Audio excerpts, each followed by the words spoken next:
북한이 평양에 추락한 무인기가 서해 백령도에서 이륙한 것으로 조사됐다면서 한국군의 도발이 명백하게 입증됐다고 주장했습니다. 하지만 우리 군은 일방적인 주장에 불과하다면서 대꾸할 가치도 없다, 이렇게 밝혔습니다. 취재기자 연결해서 내용 들어보겠습니다. 이종원 기자, 먼저 북한 매체 보도 내용부터 전해주시죠. 네, 조선중앙통신은 오늘 국방성 대변인이 발표한 무인기 사건 최종 조사 결과를 보도했습니다. 국방성 대변인은 결과 발표에서 비행 조종 프로그램에 대한 분석을 마쳤다며 해당 무인기가 남측 백령도에서 이륙한 것으로 조사됐다고 밝혔습니다.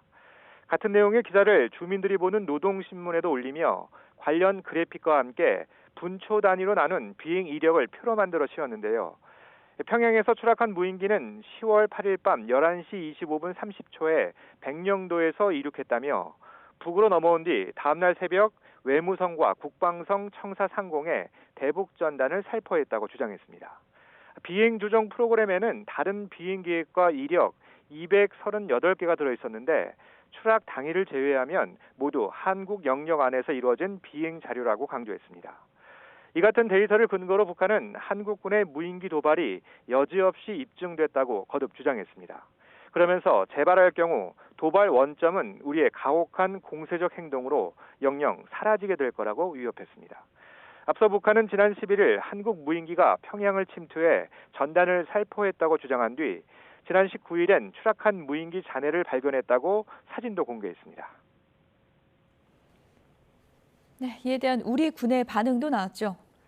네, 우리 군은 북한의 일방적인 주장에 대해선 확인해 줄 수 없고 대꾸할 가치가 없다며 기존 입장을 유지했습니다. 또 지난 10년 동안 북한은 12차례 이상 여러 대의 무인기를 우리 영공에 침투시켜 우리의 안전을 위협해왔다며 이에 대한 반성은커녕 적반하장의 억지 주장은 후안무치일 뿐이라고 비판했습니다. 전문가들 역시 오늘 북한이 공개한 분석 결과는 검증이 필요한 부분은 있지만 우리 군이 보낸 무인기로 단정하기엔 근거가 부족하다고 분석했습니다. 특히 우리 군의 정찰 무인기의 경우 탑재할 수 있는 중량은 소형 카메라 정도만 가능한 수백 그램 수준으로 이보다 무거운 전단 통을 달고 날기는 쉽지 않다고 지적했습니다. 그러나 오늘 북한은 이번 분석 결과를 활용해 지속적인 대남 위협과 도발을 이어가겠다는 의도를 드러냈습니다. 김여정 노동당 부부장은 같은 상황이 서울 상공에서 펼쳐진다면 한국군이 어떤 반응을 보일지 매우 궁금하다는 담화를 내놓기도 했습니다. 이에 대해 군은 북한 무인기가 침투한다면 상응하는 대응을 할 것이고 우리 국민의 안전과 재산을 보호하기 위한 응분의 조치를 취할 것이라고 경고했습니다. 지금까지 정치부에서 YTN 이종원입니다. 러시아가 북한군 병사들을 화물차에 태워 최전선으로 보내고 있다면서 우크라이나가 감청 자료를 공개했습니다. 이 녹취 내용이 맞다면 북한군의 전선 투입이 임박한 것으로 보입니다. 김도원 기자입니다. 러시아에 파병된 북한군은 우크라이나에 점령된 쿠르스크 지역에 투입될 것이 유력합니다. 쿠르스크 인근 대도시인 보로네슈에서 화물차로 북한군을 전선에 수송하는 정황을 우크라이나 정보총국이 공개했습니다. 북한군을 태운 화물차는 민간 번호판을 달았는데 전투명령서가 없어서 경찰이 멈춰 세웠고 장교들이 상황을 해결하려 했다는 겁니다. Ага, сейчас погоди. Мне уже зампотеку написал, что там уже решили вопрос. Не, все. Твой, да? Да, вопрос решили, он помогает БМПшникам корейцев переводить. 녹취가 사실이라면 북한군의 전장 투입이 임박한 것으로 보입니다. 파병된 북한군의 임무가 무엇인지 주목되는 가운데 이들이 최정예 부대는 아닐 수도 있다는 분석이 나왔습니다. 공개된 영상과 정보 평가를 보면 북한군은 징집된 지 얼마 안 된 10대에서 20대 초반의 어린 병사들로 추정된다는 이유입니다. 선발대로 약한 병력을 보내 전황과 국내외 반응을 살피려는 의도일 수 있다는 해석이 나옵니다. 실제로 북한의 최정예 특수부대 폭풍군단이 파병됐더라도 전장에서 위력을 발휘할지는 의문이라는 지적도 있습니다. 이들은 침투와 암살, 폭파 공작 전문이지만 우크라이나 전쟁은 넓은 평원에서 전개되는 참호전이기 때문입니다. 이런 가운데 러시아는 쿠르스크에서 8번에 걸친 우크라이나의 공격을 막아냈고 동부 전선에선 마을 하나를 추가로 점령했다고 주장했습니다. 젤렌스키 우크라이나 대통령은 푸틴의 침략이 더 대담해지고 있다며 지원을 호소하고 있지만 서방은 여전히 신중한 모습입니다. YTN 김도원입니다. 이번 주 한미 외교와 국방장관이 함께 만나 북한의 러시아 파병 등과 관련한 대응 방안 등을 논의합니다.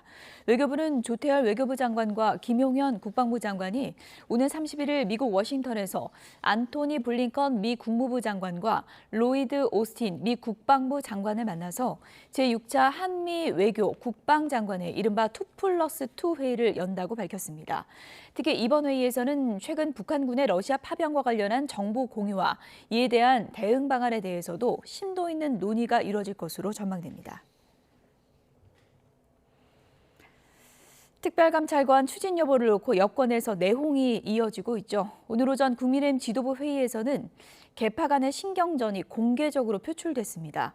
공개적으로 의원총회를 열자는 친한계의 압박 속에 친윤계는 당내 스스로 파괴하는 행위는 멈춰야 한다고 맞받았습니다. 국회 취재기자 연결해 보겠습니다.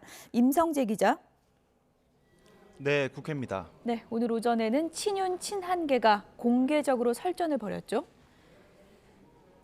네, 여당 내 최대 화두인 특별감찰관 추진 문제를 논의할 이 의원총회 시점과 방식 등을 놓고 이 당내 신경전이 계속되고 있습니다. 오늘 오전 최고위원 회의에는 이견의 당사자인 한동훈 대표와 추경호 원내대표가 마주했습니다. 이 두 사람은 회의 공개 발언에서 특별감찰관 문제를 직접 언급하진 않았습니다. 다만 친윤계와 친한계 사이 대리전 성격의 공방이 오갔습니다. 이 친윤계로 뽑히는 인요한 최고위원은 이견과 의견은 나누되 너무 남에게 알리지 않고 의견을 봉합해야 한다고 목소리를 높였습니다. 들어보겠습니다. 파괴적인 것 다시 한번 말씀드리는데 파괴적인 거는 스스로 파괴하는 건 좀 피해야 될 것 같습니다. 반면 친한계 김종혁 최고위원은 이 공개 의원총회를 열어 이 특별감찰관 추진을 놓고 이 토론과 표결이 이뤄져야 한다고 인 최고위원의 말을 맞받았습니다. 들어보겠습니다. 당원과 국민들은 특별감찰관 추천에 대해 우리 의원들이 어떤 주장을 펴는지 알 권리가 있다고 생각을 합니다. 다만 친윤 친한 내부적으로는 이 과도한 당내 갈등을 경계하는 기류도 감지되는데 이 추경호 원내대표는 당 소속 상임위원장과 이 간사를 소집해 이 관련 의견을 청취했습니다. 이 더불어민주당은 여당 내 특별감찰관 추진 논의는 이 김건희 여사 문제를 해결할 본질이 아니란 점을 거듭 분명히 했습니다. 이 박찬대 원내대표는 아침 회의에서 이 최근 고전을 면치 못하는 대통령 지지율 여론조사를 언급하며 이 김 여사 특검을 수용하는 것만이 이 국민의 분노를 잠재우는 유일한 해법이라고 재차 강조했습니다. 들어보겠습니다. 대통령 부부가 국민에게 진실을 고하고 김건희 특검을 수용하는 것만이 국민의 분노를 잠재우는 유일한 해법입니다. 이재명 대표도 국민의힘 한동훈 대표를 향해 입장이 좀 난처하더라도 오로지 한 대표 말대로 국민만 보고 가라고 촉구했습니다. 야당 핵심 관계자도 YTN에 다음 달 2일 예정된 장외투쟁의 중요성을 강조하며 이를 김 여사 규탄과 특검법 추진의 밑거름으로 삼겠다는 의도를 숨기지 않았습니다. 네, 원내에서는 여야 공통공약 협의기구가 출범했는데 어떤 기구인가요? 일단 국민의힘 김상훈, 민주당 진성준 정책회의장이 각 당 원내수석 부대표와 함께 2+2 회동을 가졌습니다. 지난달 초 한동훈, 이재명 대표가 합의한 여야 공통공약 협의기구를 출범하기로 한 겁니다. 여야는 싸울 때 싸우더라도 국민을 위한 민생법안 처리란 본연의 임무를 충실히 하자고 입을 모았습니다. 민주당 진성준 정책위의장의 발언 들어보겠습니다. 양당이 중점적으로 추진하고자 하는 법안, 그중에서도 합의 처리가 가능하겠다고 생각되어지는 법안, 목록들을 추려서 서로 합의하면 그 법안들을 신속하게 협의기구 취지를 반영한 듯 반도체 AI 산업 활성화와 국가기관 전력망 확충 방안, 소상공인 자영업자 지원과 가계부채 부담 완화 대책 마련에 속도를 내기로 했습니다. 양당은 2+2 형태 협의기구를 상시 운영할 계획인데 양당 정책위의장 총괄 아래 실무적으로 합의 가능한 법안을 각 상임위원회에 넘기면 자율적으로 처리토록 한다는 방침입니다. 네, 여야가 이렇게 오랜만에 손을 잡긴 했는데 국회 상임위에서는 충돌이 예상되죠. 오늘 주목되는 건 현재 비공개 회의가 진행 중인 국회 운영위원회 국회 운영 개선 소위원회입니다. 민주당이 대통령 제2요구권 행사 제한과 이 상설특검 후보자 여당 추천 금지 등 굵직굵직한 사안을 추진하는 만큼 이 사안들이 심의되고 통과될지가 관심입니다. 국민의힘은 민주당이 행정과 사법 모두를 한 손에 움켜쥐고 흔들려는 의도라며 반발하고 있습니다. 만약 여야 충돌 속 두 사안이 소위를 통과한다면 앞으로 운영위 전체 회의와 법제사법위원회 그리고 본회의에 차례로 오를 거로 보입니다. 일단 제2요구 권한 행사 제한은 법률 개정이 필요해 향후 대통령이 이 법 자체에 제2요구권을 행사할 가능성을 배제할 수 없습니다. 하지만 상설특검 관련 건은 국회 규칙 개정이기 때문에 대통령이 거부권을 행사할 수 없습니다. 지금까지 국회에서 YTN 임성재입니다. 윤석열 대통령이 최근 대통령실 일부 행정관들이 국민의힘 한동훈 대표의 반발에 집단적으로 목소리를 내려고 한 것과 관련해서 절제와 품격을 갖춰 움직일 필요가 있다면서 자제하라는 취지의 발언을 한 것으로 전해졌습니다. 대통령실 관계자는 YTN과의 통화에서 지난주 금요일 윤 대통령이 집단 행동 등 이야기가 나오는 것에 대해서 품격을 지켜달라는 취지의 메시지를 전했다고 밝혔습니다. 다른 관계자들도 윤 대통령이 충정은 모르는 바가 아니고 현 상황에 대한 혼란도 있을 수 있지만 대통령실이라는 조직이 절제와 품격을 갖고 더 인내해보자는 취지의 말을 했다고 전했습니다. 앞서 대통령실 행정관 10여 명은 한 대표가 김건희 여사 라인 인적 쇄신을 요구하며 일부 행정관을 비선으로 표현한 데 반발하면서 기자회견 등 공개 입장 표명을 고려한 것으로 알려졌습니다.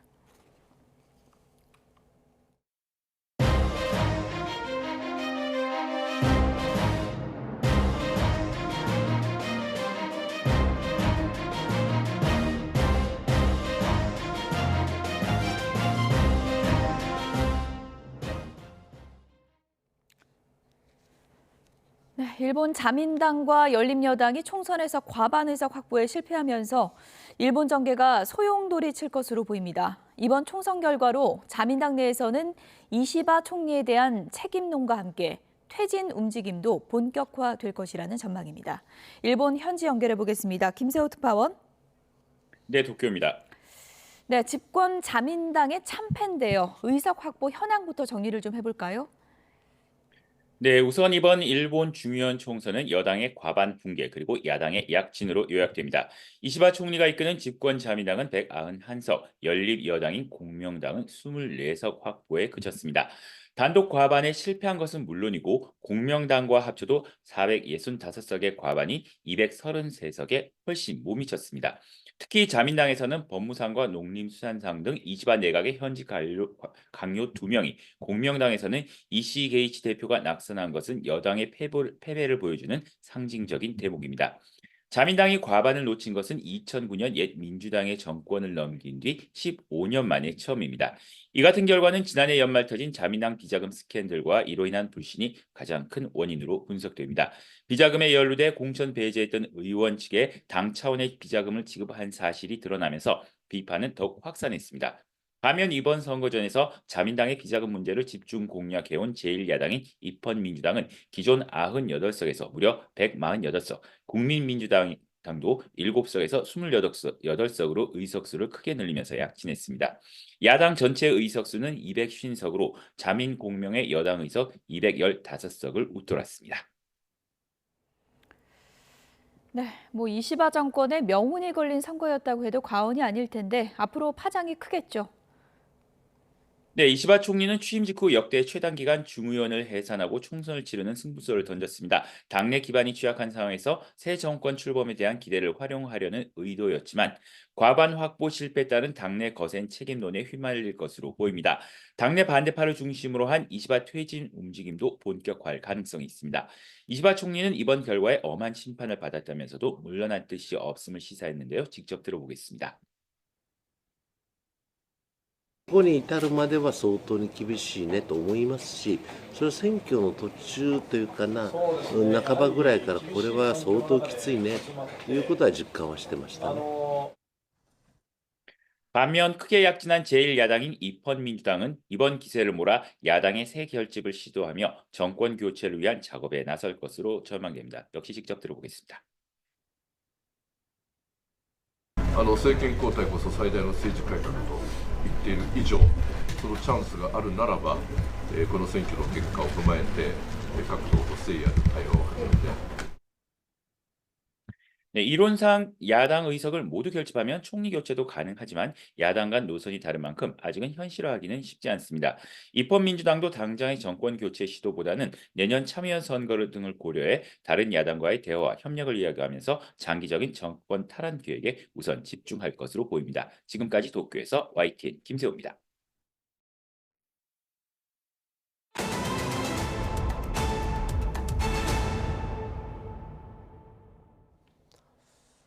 김건희 여사 공천 개입 의혹의 핵심 인물 명태균 씨의 불법 여론조사 의혹을 수사하는 검찰이 명 씨가 과거 실질적으로 운영했다는 의혹을 받는 여론조사 업체 대표를 불러 조사했습니다.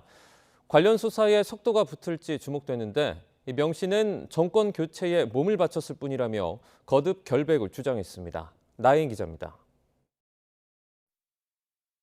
검찰에서 조사받은 미래한국연구소의 등기상 대표 김모 씨는 과거 국민의힘 김영선 전 의원의 보좌관 출신으로 알려진 인물입니다. 명태균 씨의 불법 여론조사 의혹에 연루돼 자택과 사무실 등에서 압수수색을 받은 지 이틀 만에 검찰에 출석했습니다. 김 씨는 앞서 자신은 명의만 빌려줬을 뿐 미래한국연구소의 실소유주는 명 씨라고 주장했는데 검찰은 지난 대선을 앞두고 진행된 각종 여론조사 비용을 누가 댔는지 집중적으로 확인하고 있습니다. 불법 여론조사 의혹을 제기한 강혜경 씨는 명 씨가 대선 당시 윤석열 후보 측을 위한 여론조사를 81차례 해주고 김건희 여사를 통해 2022년 6월 김영선 전 의원의 공천을 따냈다고 주장했습니다. 김건희 여사가 돈을 챙겨줄라 한 데서 내역서를 이제 보냈는데 돈을 받아오겠다 하고 가셨는데 돈을 안 받아왔고 그 결과 일단 김영선 의원의 공천을 받아오셨습니다. 또 당시 여론조사 비용이 부정한 뒷돈이었다는 의혹도 제기됐는데 명 씨는 SNS를 통해 받은 돈이 없고 여론조사를 조작한 적도 없다며 거듭 결백을 주장했습니다. 자신은 정권 교체에 한 몸을 바쳤다며 운명을 건 승부를 뜻하는 건곤일척이란 사자성어를 함께 적었습니다. 앞서 YTN 취재진과 만났을 땐 자신은 미래한국연구소 경영과 무관하고 여론조사를 대가로 공천을 요구한 적도 없다고 반박했습니다. 공천 대가로 받아왔으면 왜 걔들이 돈을 갚지? 내가 갚아야 되는 거 아니에요? 그래서 미래한국연구소를 명태균으로 해야 이 범죄 사실이 모든 게 아구가 맞는 거예요. 검찰은 지금까지 명 씨 관련 의혹을 제기한 강혜경 씨를 5차례 불러 조사했습니다. 최근엔 인력을 보강해 강 씨가 제출한 통화 녹음 파일 수천 개를 분석하고 있는데 미래한국연구소 대표도 소환 조사하면서 수사에 속도가 붙을지 주목됩니다. YTN 나인입니다. 공수처 검사 4명이 임기 만료에 임박해 연임되면서 가까스로 공백 위기를 넘겼습니다. 윤석열 대통령 부인 김건희 여사의 명품 가방 사건과 공천 개입 의혹에 관한 고발장이 접수된 가운데 공수처는 여전히 인력난을 호소하고 있습니다. 신지원 기자입니다. 고위공직자 범죄수사처 검사 4명이 임기 만료를 불과 이틀 앞두고 연임됐습니다. 이 가운데 수사사부 이대환 부장검사와 차정현 수사기획관은 이른바 VIP 경로설이 불거진 최상병 수사 외압 사건을 담당해왔고 정치 브로커 명태균 씨가 개입된 김건희 여사의 공천 개입 의혹 수사를 맡았습니다. 저희들 수사 대상인 범죄에 대해서는 법과 원칙에 따라서 최선을 다하겠습니다. 대통령실이 직간접적으로 연관된 사건을 맡은 검사들의 연임이 재가되기까지 2달 넘게 걸리면서 대통령 인사권이 수사에 영향을 미친다는 우려도 나왔습니다. 연임에 대해서 거의 끝자락에 이렇게 재갈하는 모습 자체도 상당히 수사에 대해서 어떤 메시지를 주거나 힘들게 하는 모습이 아닌가. 공수처 검사는 3년 임기로 3차례 연임할 수 있는데 매번 심사와 재가를 거쳐야 해 신분이 불안정하다는 겁니다. 이번에 4명 연임에도 불구하고 공수처 검사 수는 15명으로 여전히 정원 25명에 못 미치는 점도 문제입니다. 매년 접수되는 고소고발 사건은 2천여 건에 이르지만 검사 이탈이 잇따르고 있습니다. 공수처는 10월 마지막 주부터 다음 달 4일까지 부장검사와 평검사 등 7명을 공개 모집하고 있습니다. 다만 채용 절차에 수개월이 걸리는 만큼 실제 인력 충원은 내년에야 가능할 전망입니다. YTN 신지원입니다. 밤사이 중국발 스모그가 유입되면서 서쪽 지방을 중심으로 대기질이 악화했는데요. 오전까지 짙었던 내륙 연무는 대부분 해소됐지만 인천의 초미세먼지 농도는 여전히 나쁨 수준입니다. 동풍의 영향으로 동해안에는 다소 강한 바람과 함께 비가 내리고 있습니다. 취재기자 연결해 보겠습니다. 김민경 기자, 아침까지 짙었던 안개는 대부분 해소된 것 같은데 인천은 여전히 초미세먼지 농도가 말썽이죠? 네, 1시간 평균 초미세먼지 농도가 세제곱미터당 36 마이크로그램을 넘으면 나쁨 수준으로 분류하는데요. 오전 11시 기준 인천의 1시간 평균 초미세먼지 농도는 여전히 세제곱미터당 50 마이크로그램으로 나쁨 단계입니다. 새벽 한때 경기 부천 내동에서도 세제곱미터당 68 마이크로그램, 서울 구로구도 57 마이크로그램까지 올랐었는데요. 지금은 인천을 제외한 수도권의 초미세먼지 농도가 보통 수준으로 낮아졌습니다. 아침까지 내륙 대부분 지역의 가시거리가 200m 미만으로 안개도 무척 짙었는데요. 특히 안개와 먼지가 뒤섞인 연무가 시야를 잔뜩 흐렸습니다. 오전 중으로 기온이 점차 올라 안개가 걷히면서 지금은 대부분 연무도 사라졌는데요. 가을철은 큰 일교차로 밤부터 아침까지 안개가 짙게 끼는 데다 중국발 스모그가 유입되기 시작하는 만큼 당분간은 대기질이 나빠지는 날이 잦아질 걸로 보입니다. 네, 이런 가운데 동해안에는 비가 내리고 있죠? 네, 동풍의 영향으로 동해안에는 새벽부터 비가 내리고 있는데요. 비는 점차 경북 일부, 충북 남부 등 내륙과 전남 해안에도 확대될 걸로 보입니다. 비의 양은 많지는 않습니다. 강원 동해안에 10에서 60mm, 강원 동해안과 부산, 울산 등 내륙에서도 5에서 10mm가 예상됩니다. 다만 순간적으로 풍속이 초속 15m의 다소 강한 바람이 동반될 걸로 보여 시설물 관리에는 주의가 필요하겠는데요. 비는 오늘 중으로 대부분 그치겠지만 제주도는 내일 5에서 40mm의 비가 내릴 걸로 보입니다. 지금까지 과학기상부에서 YTN 김민경입니다. 충남 천안시 경부고속도로에서 추돌 사고가 나 2명이 다쳤습니다. 강원 횡성군에서는 멧돼지 사냥을 하던 도중에 총기 사고가 발생해 1명이 중태에 빠졌습니다. 사건 사고 소식 정인용 기자입니다. 고속도로에 차량 파편이 널브러져 있고 차 한 대는 전면과 후면 모두 완전히 부서졌습니다. 오늘 새벽 0시 반쯤 경부고속도로 서울 방향 천안분기점 근처를 지나던 승용차가 중앙분리대를 들이받고 멈춰서자 뒤따르던 SUV가 피하지 못하고 추돌했습니다. 운전자 2명은 중경상을 입고 병원으로 옮겨졌습니다. 경찰은 음주 사고는 아닌 거로 보고 경위를 조사하고 있습니다. 어제 저녁 6시 25분쯤 경기 하남시 중부고속도로 동서울 톨게이트 부근에서는 승용차에 불이 나 40분 만에 꺼졌습니다. 이 불로 차가 모두 탔지만 30대 남성 운전자 등 일가족 3명이 스스로 대피해 다친 사람은 없었습니다. 소방당국은 엔진룸에서 불이 시작된 거로 보고 있습니다. 강원 횡성군에서는 야산에서 멧돼지 사냥을 하던 60대 엽사 A씨가 50대 동료의 허벅지를 총으로 쏘는 사고가 났습니다. 총에 맞은 동료는 병원으로 옮겨졌지만 위중한 상태인 것으로 알려졌습니다. 경찰은 사냥 도중 동료가 멧돼지 쪽으로 뛰어들었다고 주장한 A씨를 업무상 과실치상 혐의로 조사하고 있습니다. YTN 정인용입니다. 오늘 새벽 3시 10분쯤 경기 남양주시 화도 모란터널 근처에서 달리던 승용차가 옹벽을 들이받았습니다. 이 사고로 차량에 불이 붙었고 운전자인 50대 남성이 숨진 채 발견됐습니다. 어제 오전 9시 20분쯤 강원 양양군 현북면 대치리 마을회관 앞 정자가 무너졌습니다. 이 사고로 정자에 있던 60대와 80대 주민이 다쳐 병원으로 옮겨졌습니다. 연예인들의 공항 별도 출입문 제도가 시행을 하루 앞두고 철회됐습니다. 애초에 혼잡을 우려해서 나온 대책이지만 특혜라는 비판이 끊이지 않았는데요. 내용 살펴보겠습니다. 이 문제의 발단은 지난 7월에 불거진 연예인 과잉 경호 논란입니다. 배우 변우석 씨가 출국했을 당시의 장면인데요. 이 팬들이 몰리자 소속사가 고용한 이 경호 직원이 이용객들에게 손전등을 이렇게 비추고 항공권 검사까지 하는 그러다가 여론의 문매를 받았습니다. 이후에 인천공항공사 측에서는 해결 방안으로 연예인 별도 출입문 제도를 내놨는데요. 공무 목적 등으로 공항을 이용하는 사람이나 교통 약자들을 위해서 마련한 우대 출구 이용자에 연예인 등 유명인을 포함하는 내용이었습니다. 하지만 곧바로 여러 반발이 쏟아졌는데요.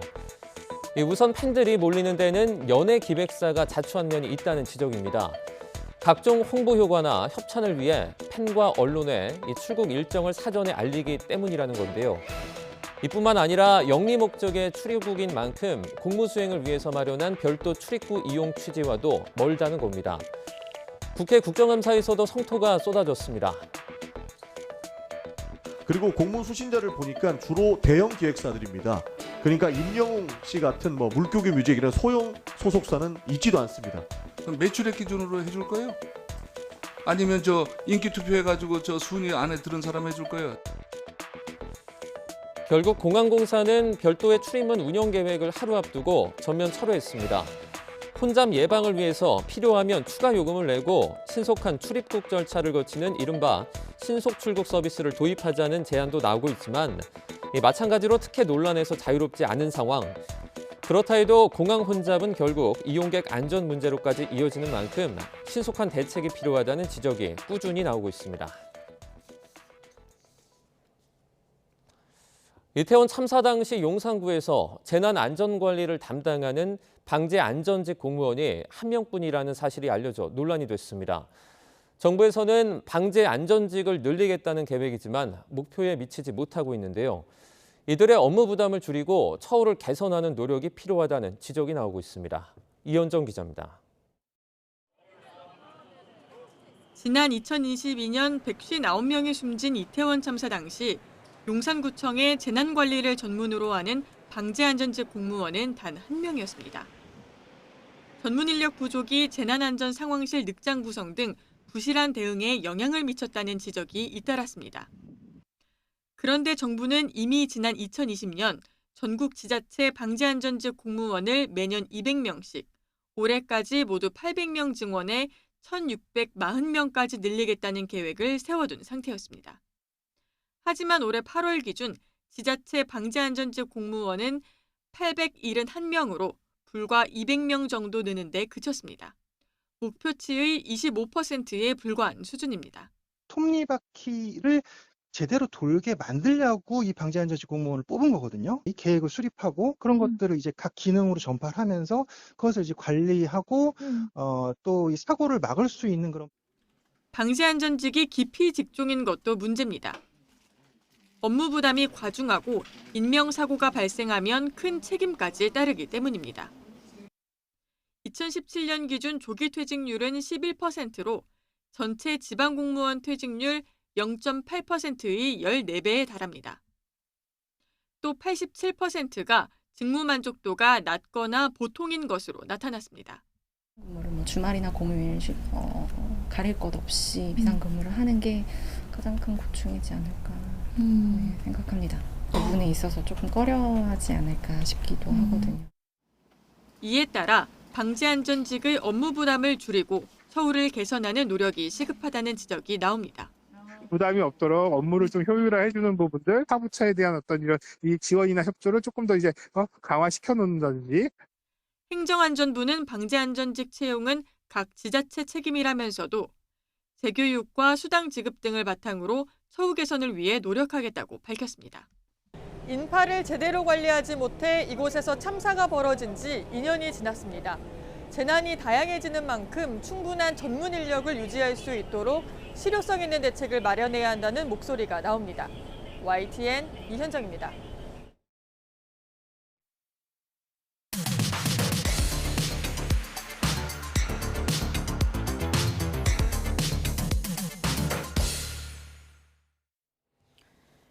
각이 살아있는 정치평론 시사정각 시작하겠습니다. 오늘은 윤희석 국민의힘 선임 대변인, 서용주 맥 정치사회 연구소장 두 분 나오셨습니다. 어서 오세요. 네, 안녕하세요. 첫 번째 주제요 보겠습니다.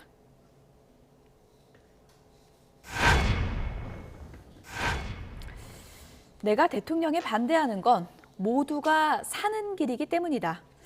어제 청년들이 참석한 행사에서 한동훈 대표가 이런 얘기를 했습니다. 먼저 직접 듣고 오시죠. 기자님들 많이 오셨지만 제가 여러 가지 이 이견을 많이 내고 있죠. 당대표로서.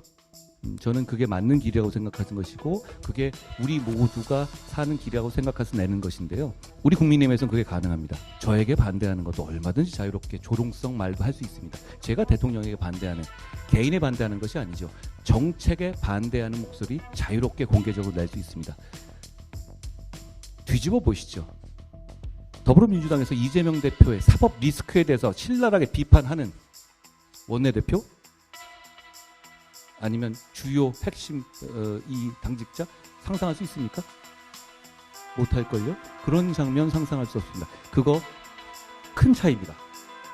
저는 국민의힘은 아직 건강한 민주주의가 살아있는 정당이라는 점을 말씀드리고 싶습니다. 네, 내가 대통령에게 반대하는 것이 개인적인 문제가 아니고 모두가 사는 길이다. 내가 대통령에 반대해야 우리가 산다. 노선을 좀 분명히 한 겁니까? 그렇습니다. 그러니까 그동안 한동훈 대표가 윤석열 대통령에게 끊임없이 말하자면은 하대를 받았다고 해야 되나요? 그런 좀 취급을 당한다 하더라도 끝까지 포기하지 않는 모습을 보이는 것 같아요. 예. 그러니까 저 요지는 공과 사를 구분해야 된다라는 말을 대통령한테 한 것이다 라고 저는 봅니다. 예. 그래서 김건희 여사의 리스크 부분도 본인이 따지고 보면은 김건희 여사를 개인적으로 형수일 수도 있는데 그 형수의 잘못에 대해서 지적하는 게 아니라 예. 공적으로 지금 국정 운영의 가장 큰 걸림돌인 김건희 여사를 공적으로 봐라. 예. 그 리스크에 대해서 해결이 되지 않으면 대통령도 어렵고 대통령이 어려우면 본인도 어렵고 본인도 어려우면 집권 여당인 국민의힘도 어렵기 때문에 예. 이 문제에 대해서 얘기하는 것이다. 나를 이상하게 반대만 하고 뭔가 배신자 프레임으로 보지 않았으면 좋겠다. 저는 그런 얘기를 하는 것 같은데요. 대통령이 들으면 굉장히 불쾌하실 거는 같아요. 공사도 구분 못하는 사람은 내가 보여?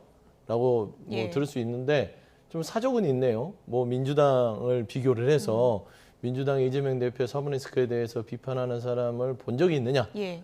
민주적이지 않다 하는데 저 사법 리스크에 대해서 비판하는 사람 꽤 있습니다. 있습니까? 저도 비판하고 있고요. 예. 연임에 대해서 반대한 적도 있고 지금도 예. 마찬가지이기 때문에 민주당도 그렇게 건강하지 않은 당은 아니다. 그냥 사족을 좀 단 것 같다. 그런 사람 찾아볼 수 없다 그랬는데 제 옆에 서용주 그러니까 저는 안 보는 것 같아요. 알겠습니다. 어쨌든 용산을 향해서는 나는 멈추지 않겠다. 친윤계를 하기 위해서는 나는 계속 공개적으로 이렇게 당내 쓴소리를 할 거다. 이런 의지를 표명한 거라고 볼 수 있는 거죠. 그렇게 해석할 수 예. 있습니다. 일단 한동훈 대표의 발언은 저희 당이 성역 없이 원활하게 의사소통을 할 수 있고 그런 것을 공개적으로 나타낼 수 있는 굉장히 건강한 정당이다. 이걸 얘기한 거고요. 빗대서 민주당 얘기를 했습니다. 중요한 것은 지금 저희가 의사소통을 원활하게 해서 서로 의견을 이렇게 하나로 모으는 과정을 반드시 겪어야 하는 상황이라는 거예요. 예. 그렇기 때문에 이게 불거져서 갈등처럼 보이지만은 어떻게 모든 일들이 항상 순탄하게만 가겠습니까? 그런 상황이 왔으니까 당대표로서 공개적으로 저런 발언을 하신 것이다. 이렇게 이해해야 되겠죠. 예. 어제 저 행사요. 네. 많은 분들이 또 궁금해할 수 있어서 청년들을 불러서 영면접을 했다 그러는데 예. 그게 무슨 얘기인가요? 그러니까 청년들에게 역으로 예. 당대표가 질문을 받고 대답을 하는 예. 그 과정을 통해서 과연 국민의힘이 청년들을 얼마나 이해하고 있는지 좀 보여드리고 또 청년들께서 궁금해하고 있는 것에 대해서 대답하는 그런 과정을 담은 행사였습니다. 이제는 청년 마음 못 잡으면 전국 선거 미래 없다. 이런 그렇죠. 얘기도 있더라고요. 한동훈 대표가 아예 그걸 적시를 했습니다. 예. 우선 전 연령층이 다 중요하지만은 기본적으로 이 청년들이 가지고 있는 저희 당에 대한 어떤 불편함 이런 것들이 상당히 크기 때문에 일단 중요한 그분들에 대한 의견을 반영하고 또 그분들과 소통을 통해서 이해도를 높임으로써 저희 당이 계속 집권을 할 수 있는 기반을 닦아야 한다 한동훈 대표가 대단히 절실한 의지를 표시한 것이라고 생각합니다. 네, 어쨌든 한동훈 대표 최근에 민심 챙기기에 바빠진 거는 용산을 향해 쓴소리를 계속하겠다고 한 한동훈 대표. 보수의 CEO다. 본인을 이렇게 칭하기도 했습니다. 잠시 들어보시죠. 대구 경북은 보수정당 우파의 중요한 대주주입니다. 저는 그 보수정당, 우파정당의 경영인, 대표이사 CEO입니다. 저는 CEO가 대주주를 뵙는다는 마음으로 여기 왔습니다. 변화와推신을 방해하기 위해서 말도 안 되는 자해적 이간질로 알량한 이익을 보려는 소수의 사람들도 있습니다. 여기서 제가 한 가지 분명히 해두겠습니다. 저는 여러분들이 만든, 여러분들이 대주주인 이 정권을 끝까지 지킬 것이고 전체주의적인 세력이 정권을 잡는 것을 막고 정권을 재창출할 겁니다. 네, 보수의 본산이라 할 수 있는 TK에서 내가 보수의 CEO다 이렇게 외쳤거든요. 네. 어떤 의미를 담고 있는 걸까요? 일단은 이번에 당대표가 됐을 때의 득표율이 63%이기 때문에 많은 보수 지지층들이 본인을 이 말하자면 보수 정권, 보수 집단에 대한 어떤 CEO로 임명했다고 생각을 하신 것 같고. 주주총회에서 그렇죠. 주주를 이제 당원으로 봤을 때는 많은 주주들이 나를 CEO로 임명했다라는 것인데 용산에 있는 그러면 윤석열 대통령은 이제 퇴임한 명예회장 정도 되신다고 생각할 수는 있을 것 같은데 일단은 그렇습니다. 지금 현재 아까 저는 발언 중에 계속 같이 살려고 그런다라는 말 많이 하잖아요. 한동훈 대표가요. 이건 뭐냐면 지난번 대통령과의 면담은 결국에는 한동훈 대표가 본인이 살려고 찾아간 겁니다. 윤석열 대통령을 살리는 게 자기도 살 길을 알기 때문에. 근데 이게 공적인 영역에서의 어떤 충고를 하는데도 대통령이 그걸 사적으로 받아들여는 거예요. 왜냐면 따지고 보면은 재집권을 해야 윤석열 대통령도 향후의 퇴임 후에 그래도 지금보다는 보다 안정적인 어떤 지위를 보장받을 것인데 본인의 배우자에 대한 공격으로 사적으로 그걸 인식하면서 이게 깨져버린 것이죠. 그래서 저는 지금 현재 회사를 운영한다는 한동훈 대표가 CEO라면 윤석열 대통령도 명예회장이든 회장으로서 회사 운영을 사적으로 할 수는 없는 거잖아요. 주주들의 이득을 더 높여주는 방향으로 하는 게 말하자면 사장이나 회장의 어떤 직무 아니겠습니까? 그래서 저는 그런 부분에 대해서 계속해서 뼈를 때리는 돌려서 이렇게 이제 비판하는 어떤 메시지들을 한동훈 대표가 하고 있지 않냐라는 점에서는 용산에서 듣고 있는지는 모르겠으나 윤석열 대통령의 고심 그리고 불쾌감은 고조되지 않을까 그런 생각이 좀 듭니다. 한동훈 대표가 취임 100일 기자회견도 한다고 하는데 한동훈 대표가 목소리를 높일수록 홍준표 대구시장의 비판 수위도 높아지는 것 같습니다. SNS에 연일 글을 올리고 있는 홍준표 대구시장. 레민 같은 간호들이 설치면 그 당은 더 이상 존속하기가 어렵다. 우리가 피눈물 흘리며 되찾은 정권 모두 한마음이 되시라라면서 당의 단합을 촉구하는 글을 올리긴 했는데 친한계를 레민 같은 간호들이라고 표현한 겁니까? 그렇게 해석할 수가 있겠습니다. 좀 표현이 좀 세죠. 홍준표 대표 입장에서는 당대표도 2번이나 하셨고 대선 후보도 하셨기 때문에 현재 당 상황에 대해서 본인 생각과 다를 경우에 저 정도 의사표시 하실 수 있다고 봅니다. 방금 전에 CEO라고 표현한 한동훈 대표, 당원들을 대상으로 CEO라는 말은 대단히 적절한 표현이에요. 그럼 윤 대통령은 뭐냐? 지금 서영주 소장께서 말씀하셨는데 윤 대통령은 모두의 대통령입니다. 보수 우파의 당파성을 가지고 정치한다? 그렇게 봐서는 안 됩니다. 저는 그렇게 생각을 하고 홍준표 시장의 경우는 좀 다르죠. 앞으로 대선에도 나가실 것이 거의 확실하고 그러기 위해서는 잠재적 경쟁자인 한동훈 대표 또 현 당 체제에 대해서 비판을 할 수 있는 입장이기 때문에 다만 표현의 수위가 너무 높아서 다른 오해가 없기를 바라는 마음은 항상 가득합니다. 얼마 전에 윤석열 대통령과 만난 이후 표현이 더 거칠어지고 있는데 제가 오해하는 건가요? 아닙니다. 저도 그 만남 이후에 여러 번 논평을 했지만 드디어 이제 홍준표 시장의 페이스북과 발언 수에 빗장이 풀렸다. 이제 자신감이 넘쳐나겠죠. 왜냐면 눈치 볼 게 없죠. 뒤에는 대통령이 있고요. 본인은 한동훈 대표가 너무 싫은데 뒤에서 긁어주니까 거침없이 화란들을 쏟아내죠. 그러니까 홍준표 시장께서 보면 참 단순하신 분이에요. 예측이 가능하시고. 근데 저는 이제 홍준표 대구시장의 메시지가 힘을 얻을 수 있을까라는 생각도 들어요. 최근에 보면은 친윤그룹에서 홍준표 대구시장의 지난 어록을 가지고 반격에 나섰는데 보시면 영부인은 그늘로, 꼴사나운 윤핵관, 특감, 조속히 이런 얘기들을 했단 말입니다. 그러면 지금 얘기하는 것과 그거는 뭐지요? 도대체 메시지의 정체성이 있다고 보기는 쉽지 않고요. 그리고 참 저는 좀 안타깝고 한심한 게 하나가 돼서 한 마음으로 뭉쳐야 한다. 무엇을 위해서 그렇게 뭉치죠? 지금 국민들은 저 발에 대해서 이렇게 생각할 겁니다. 대통령 배우자를 보호하기 위해서 집권 여당과 보수 모든 사람들이 뭉쳐야 되나? 그건 아닌 것 같아라고 얘기하는데 홍준표 대구시장이 윤석열 대통령에게 어떤 이야기를 들었는지 모르겠으나 결코 좋은 메시지의 흐름은 아니다라고 좀 평가가 됩니다. 예. 친한계를 향해서 개파의 졸개 노릇을 하고 있다 이렇게 비판하기도 했는데 이런 발언이 진짜 당 화합에 도움이 될지는 좀 모르겠고요. 오늘 지도부 회의에서 이른바 특별감찰관 논란을 둘러싸고 개파 간의 신경전이 공개적으로 표출되기도 했습니다. 어떤 얘기 나왔는지 들어보시죠. 첫째, 우리가 파괴적인 서로 끌어내리는 거 이런 점을 좀 조심해야 되고, 두 번째는 문을 열고 하는 얘기하고 문을 닫고 우리끼리 치열하게 다퉈도 좋습니다. 이견과 의견을 교환하는 데 있어서는 좀 조용하게 문을 닫고 너무 남한테 알리지 않고 의견을 종합해서 나와서 분명한 것은 문을 닫고 문을 연 곳에서는 대화 그 내용이 좀 달라야 된다고 생각합니다. 파괴적인 거는 스스로 파괴하는 건 좀 피해야 될 것 같습니다. 특별감찰관 같은 논란이 되는 이슈들에 대해서는 앞으로는 의원님들뿐만 아니라 원외 당협위원장들과 책임 당원들의 의견도 수렴할 방법을 강구해 주시기 바랍니다. 둘째, 당원과 국민들은 특별감찰관 추천에 대해 우리 의원들이 어떤 주장을 펴는지 알 권리가 있다고 생각을 합니다. 따라서 공개 의총을 통해, 만약에 의총이 열린다면 공개 의총을 통해 토론과 표결이 이루어지기를 기대합니다.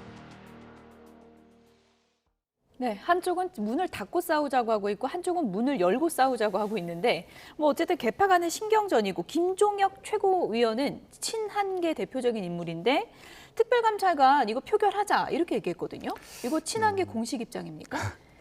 제가 공식이냐 아니냐 말씀드릴 위치는 아니지만은 제가 판단할 때는 개인적인 의견이라고 저는 생각을 합니다. 한 번도 거기에 대해서 어떤 논의가 있었다 들은 적도 없고, 한동훈 대표도 언급한 적이 없고요. 그렇습니다. 그래서 김종혁 최고위원 의견 물론 일리가 있습니다만은 어떤 많은 분들의 의견을 담아서 그것을 전달하는 차원이라고는 생각이 안 듭니다. 지금 당내 분위기는 의총 얘기가 있고 또 의총에서 표결을 통해서라도 특별감찰관 관련한 당의 의사를 정하자 이런 얘기가 있지만 표결까지 가는 것은 너무 무리하다. 이게 표결까지 할 일이냐. 이런 의견이 주말 사이에 훨씬 많아졌다고 저는 알고 있습니다.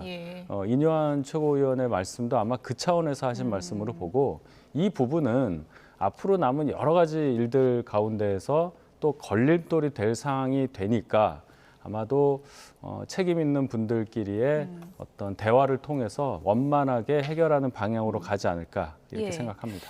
오늘 최고위원회의 그림을 좀 크게 보여주시면 좋을 것 같은데요. 한동훈 대표와 추경호 원내대표, 대통령과의 면담 직후 윤석열 대통령이 추경호 원내대표만 불러서 만찬을 한 것을 놓고 친한계와 친윤계 사이에 굉장히 좀 미묘한 갈등이 있었는데, 오늘 지도부 회의에서 저 두 분, 추경호 원내대표랑 한동훈 대표가 이제 대면을 하게 된 겁니다. 분위기는 어땠는지 잘 모르겠지만 두 분이 만나서 좀 따로 얘기도 좀 한 건가요? 네, 제가 알기로는 오늘 아침에도 따로 차담을 하신 걸로 알고 있고. 따로 차담회를 했습니까? 저는 그렇게 알고 있고 향후에도 며칠 상간 안에 아마 따로 만나실 걸로 알고 있고, 중요한 게 11월 1일 금요일에 운영위 국감이 있어요. 그거 관련해서는 당과 대통령실이 완전히 하나로 네. 합의를 해서 뭔가 준비를 해야 되는 상황이 있기 때문에 예. 특별감찰관제를 포함한 여러 문제들이 그 전에 방향이 정해질 걸로 저는 예상합니다. 예. 한동훈 대표 속내는 어떨까요? 그냥 표결해서 친한계가 이 정도 위력이 있다. 이걸 보여주고 싶을까요? 아니면 표결 없이 가는 게 리더십에 상처가 안 날까요? 어떻게 일단 보세요? 표결 없이 가는 게 표결 없이, 모양새가 예. 좋죠. 예. 왜냐하면 국민들 보기에 의총에서 원내대표와 당대표 간의 표결 전쟁으로 들어가면 정말 그 집안 부끄러운 일이죠. 왜 그러냐면 특별감찰관이 국민들 먹고 사는 문제입니까? 죽고 사는 문제입니까? 거기에 대해서 표결하는 것도 아니라 김건희 여사 리스크의 특검도 아니라 특감이에요. 예. 따위 보면 리스크에 대한 어떤 해결책도 아닌데 예. 더더욱 윤석열 대통령과 국민의힘이 대선 공약으로 해놓은 거를 표결을 가지고 뭐 공개를 한 해 만에 하는 것들은 국민들 보기에 참 민망하기 때문에 예. 한동훈 대표 입장에서는 당을 대표하는 입장에서는 그냥 잘 원내대표 조율을 해서 마무리하는 게 최선책일 것 같아요. 네. 근데 저는 이제 추경호 원내대표도 조금 한꺼풀 조금 좀 기세가 죽을 수밖에 없는 이유가 예. 저는 금요일 날 나온 여론조사도 영향을 미쳤다고 봅니다. 대통령의 거의 전광판이 꺼지기 직전의 예. 지지율과 한동훈 대표로 대표할 수 있는 국민의힘의 어떤 디커플링 현상 예. 자체가 유난 갈등 속에서 보수의 민심 자체가 한동훈 대표로 쏠리는 거 아니야? 근데 여기서 너무 무리수를 둬서 한동훈 대표가 각을 세워서 예. 특감 문제를 가지고 이렇게 의총까지 가게 되면 정치적으로도 추경호 원내대표가 향후에 얻을 이득이 없겠다라는 판단도 있을 수 있다고 생각하거든요. 그래서 저는 아마 제 생각에는 한동훈 대표와 추경호 원내대표가 극적으로 의총에서는 표결까지 안 가는 사안에서 예. 합의가 되지 않을까 그렇게 보입니다. 외나무다리에서 만났지만 이제 합의를 이끌어낼 수 있다. 표결 없이 그냥 하자. 그러면 이제 중요한 건 절차가 추경호 원내대표가 용산을 설득하는 절차가 남지 않습니까? 그렇게 볼 수도 있고 예. 아니면 용산에서 선제적으로 뭔가를 내놓을 수도 있는 거죠. 뭐 아무도 모르는 일입니다만은 제가 말씀드릴 수 있는 것은 의총에서 표결 가는 거 네. 여기까지 생각하는 분들은 많지 않다. 많지 않다. 예, 그 말씀은 꼭 드리고 싶습니다. 예. 김종혁 최고위원은 표결을 주장했지만 이게 뭐 공식적인 건 아니다. 이렇게 강조를 해주셨고 민주당이 중요한 건 여기서 합의를 하면은 받습니까? 현재 시점에서는 받을 이유가 없죠. 특별감찰관 안 받는다. 그러니까 이제 예. 특별감찰관과 국가인권재단 이사가 연계돼서 쭉 왔던 거는 예. 맞는데 지금 현재적으로 정치적 시의성은 김건희 여사의 리스크 자체가 거의 하늘을 찌르듯이 높습니다. 그런 상황에서 한동훈 대표나 집권 여당인 국민의 입장에서 특별감찰관으로 특검도 아니라 특별감찰관을 가지고 와서 이걸로 어떻게 일단은 뭐 좀 궁여지책으로 하시고요. 그 다음에 특검을 좀 논의하시죠. 이것도 아니라 특검을 우리가 어렵게 해왔으니까 민주당은 해주셔야 되는 거 아닙니까? 라는 것은 협상의 어떤 대상이라든지 재료로서는 충분치 않기 때문에 민주당은 특감보다는 특검이다. 예. 그러니까 아마 한동훈 대표는 당내 특감 문제를 해결한다 하더라도 이재명 대표와의 여야 회동에서 특검에 대한 어떤 또 해법을 가지고 들어가야 되는 숙제가 있을 겁니다. 그래서 민주당은 아마 특검에 대한 한동훈 대표 입장을 듣고 나서 특감에 예. 대한 어떤 협조 여부를 결정할 것이다. 그렇게 보시는 게 맞을 것 같습니다. 조건부 수용 가능성이 있다. 아마 조건부 수용이 아니라 지금 김건희 여사 리스크를 이런 식으로 피해갈 수는 없다라는 예. 국민적 여론이 높기 때문에 특감을 그냥 받아주는 순간 민주당도 민심의 회초리를 맞을 수 있다라는 것이죠. 네, 어쨌든 11월이 코앞인데 11월에 야권에서는 이 키워드를 내걸고 있습니다. 다음 주제 보여주시죠. 네, 투쟁의 시간이 될 것 같습니다. 민주당 이재명 대표 또 조국 대표 모두 밖으로 나가겠다, 투쟁을 하겠다 이런 선언을 하고 있는데요. 이재명 대표가 한 유튜브 채널에 나와서 이런 얘기를 했습니다. 어떤 얘기인지 들어보시죠. 군부 독재라고 하는 게 이제 검찰 독재.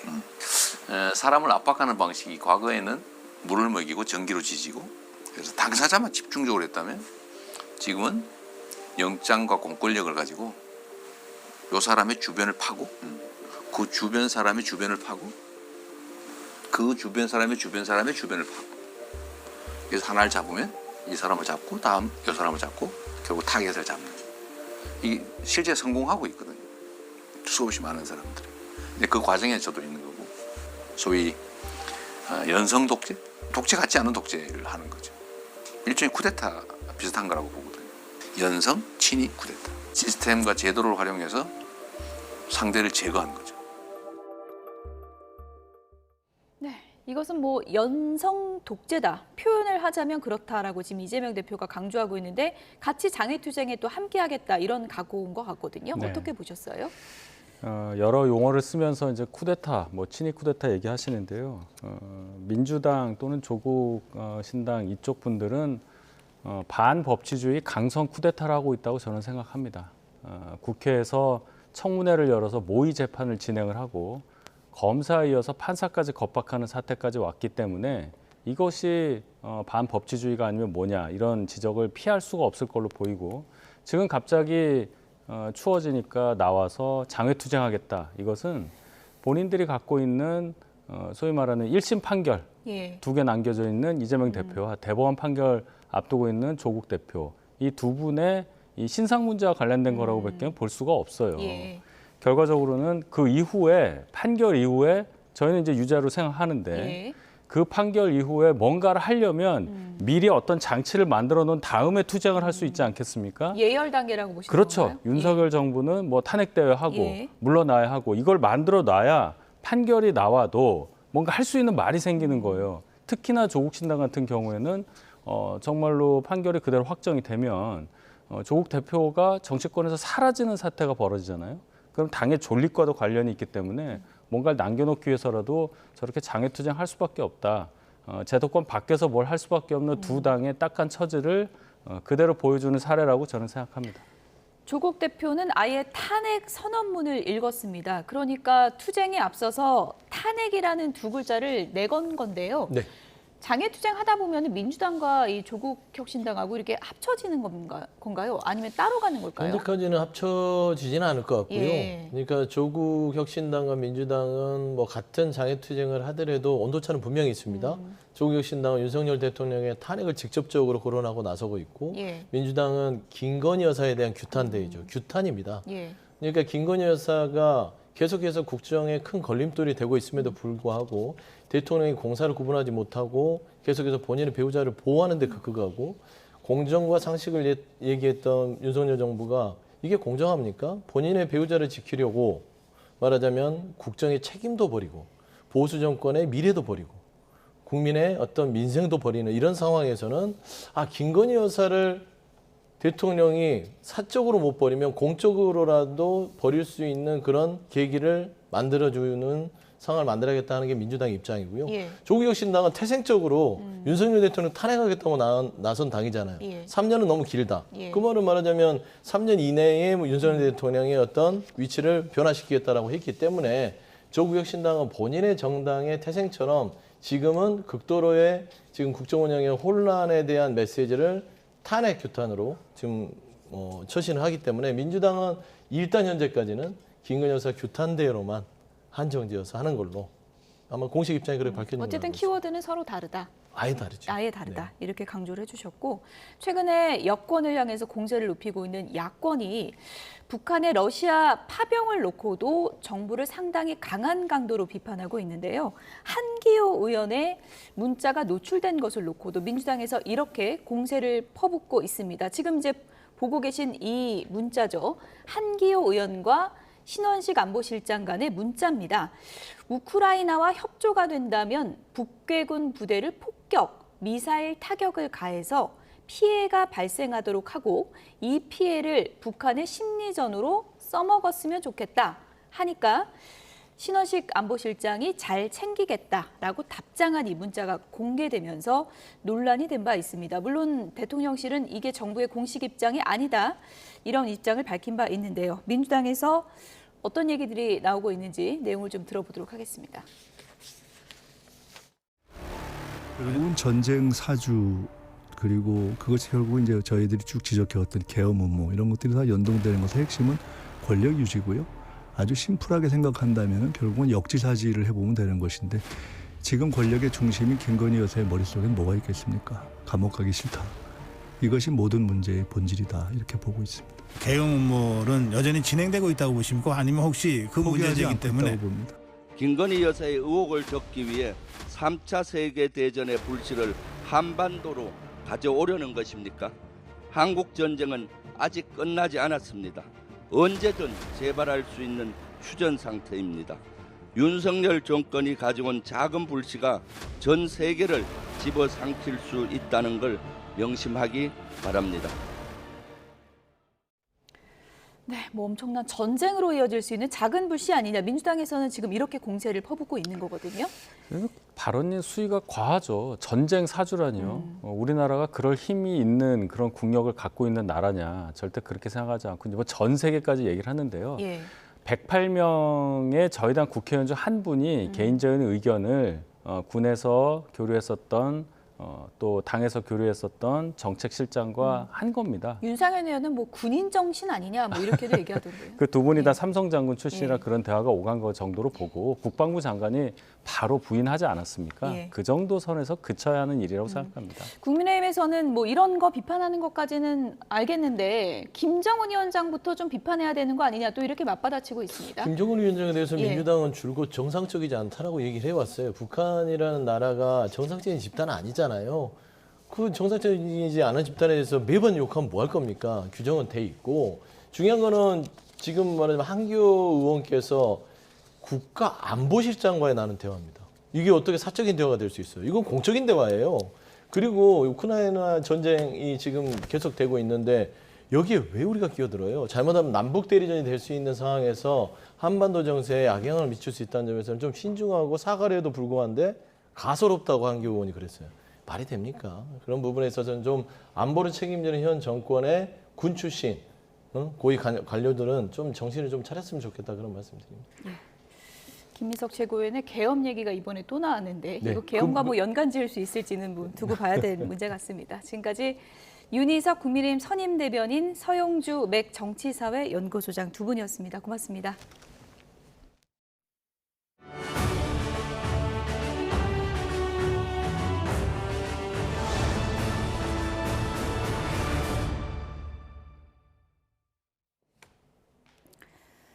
미국 대선 이제 다음 주 화요일로 다가왔습니다. 선거 막판까지 박빙의 지지율이 이어지고 있는데요. 해리스 부통령은 민주당의 전통적인 지지층인 흑인 표심 잡기에 집중했습니다.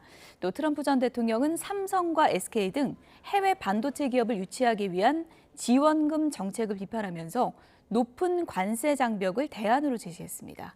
워싱턴에서 권준기 특파원입니다. 해리스 부통령은 펜실베니아의 흑인 교회를 찾았습니다.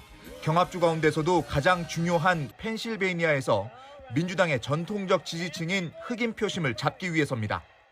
Here in Pennsylvania right now, each of us has an opportunity to make a difference. Because in this moment we do face a real question. What kind of country do we want to live in?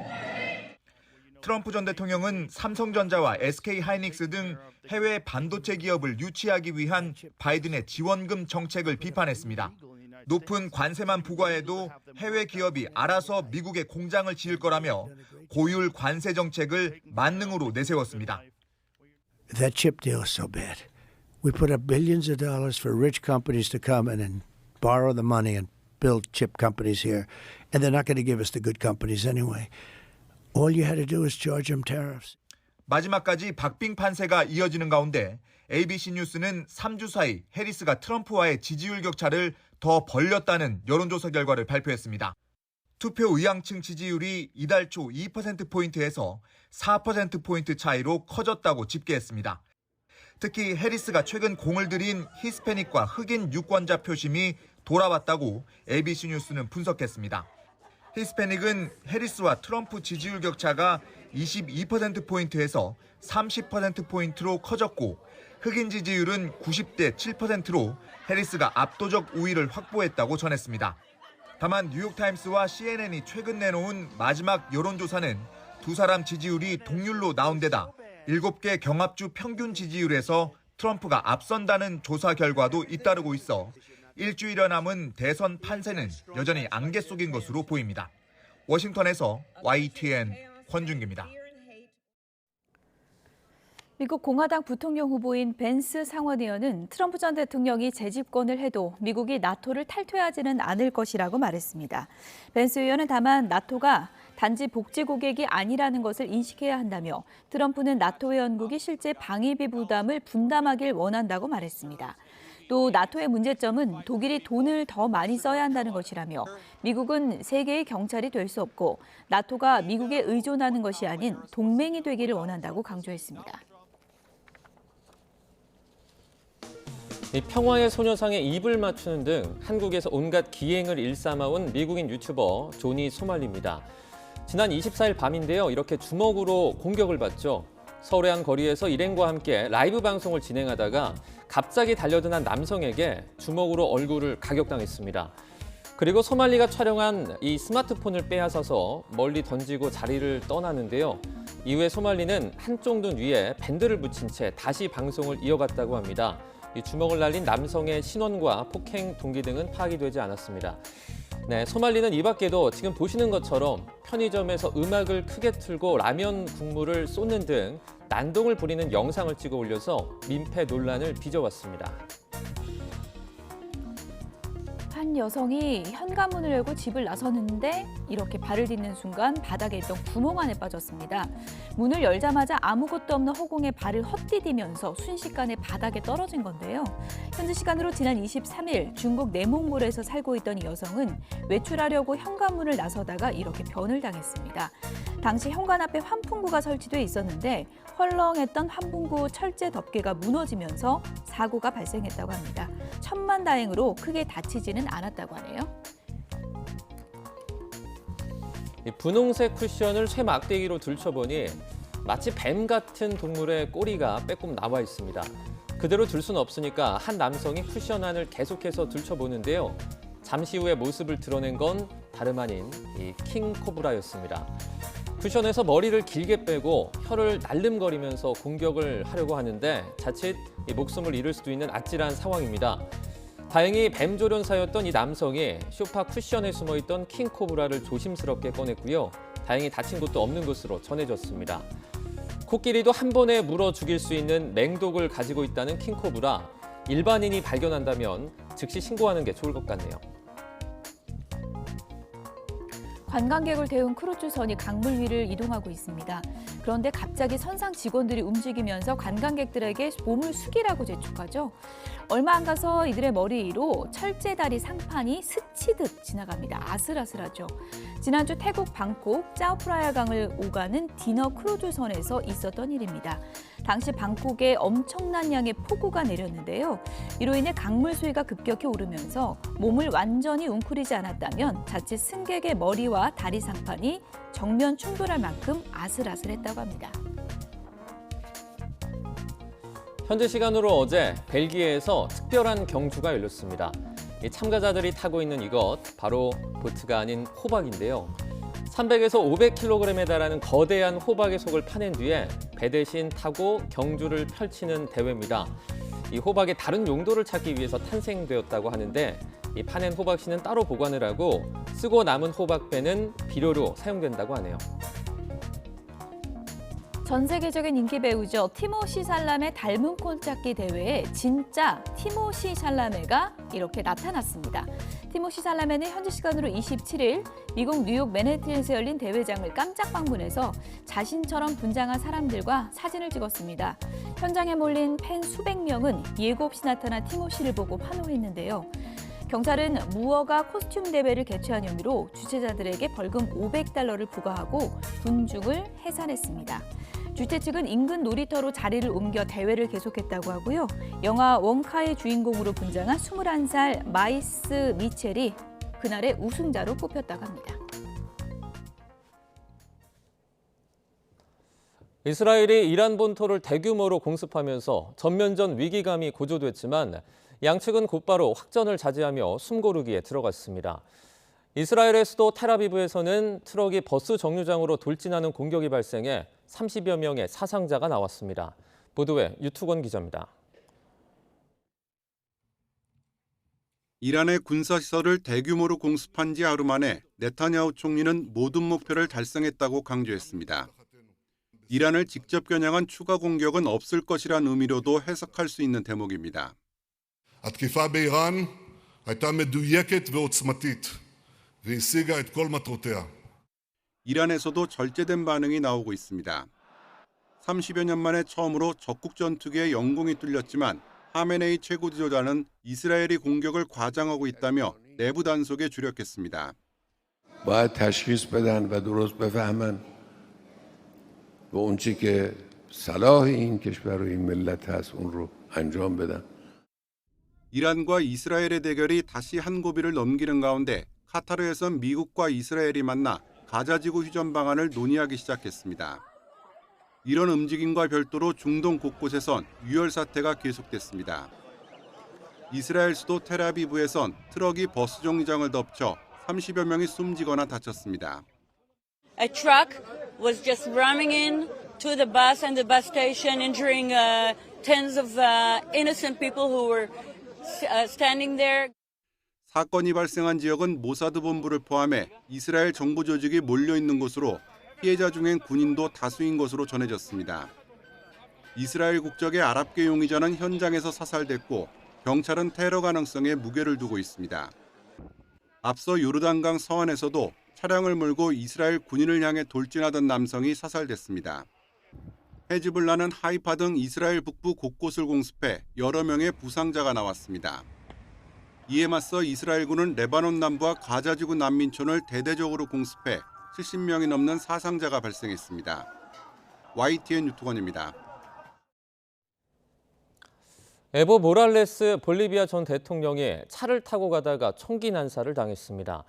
9.4일생으로 목숨을 건진 모랄레스는 후임 대통령을 암살의 배후로 지목했습니다.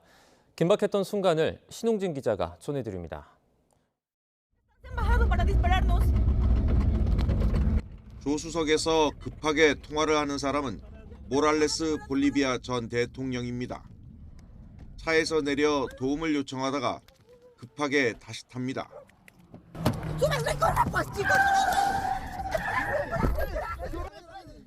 모랄레스를 태운 차량이 서둘러 출발하고 곧이어 총소리가 들립니다.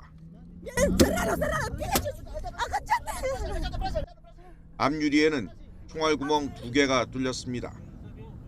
기사가 뒤통수에 피를 흘리며 정신없이 운전해 현장을 빠져나갑니다. 모랄레스 전 대통령은 일요일 아침 라디오 프로그램에 출연하기 위해 이동하던 중 습격을 받았습니다. Y del carro que llegué, 14 disparos. No sé, podrían verlo ahí. 14 disparos a la cabeza del chofer. Llegó sangrando. Y otro disparo en el brazo del chofer. A mí felizmente no me llegó. Pero en el carro podemos contar 14 disparos. 모랄레스는 지난 2005년 집권에 내리 3선에 성공했지만 2019년 대선 부정 의혹으로 조국을 떠났습니다. 후임인 같은 당 루이스 아르세 대통령의 도움으로 이듬해 귀국했지만 지난해부터 사이가 틀어졌고 최근에는 미성년자 성폭행 혐의로 검찰의 조사도 받고 있습니다. 모랄레스는 아르세 대통령을 암살의 배후로 지목했습니다. A ver, el ministro de gobierno usar 4 mujeres para que me denuncien y los 4 se negaron. Una me contó en detalle. Pagaban $50,000 para que me denuncien cualquier cosa. 모랄레스는 재집권을 모색하며 영향력을 행사하고 있는데 지지자들은 최근 2주 동안 전국 주요 도로를 봉쇄하며 강도 높은 시위를 벌였습니다. YTN 신웅진입니다.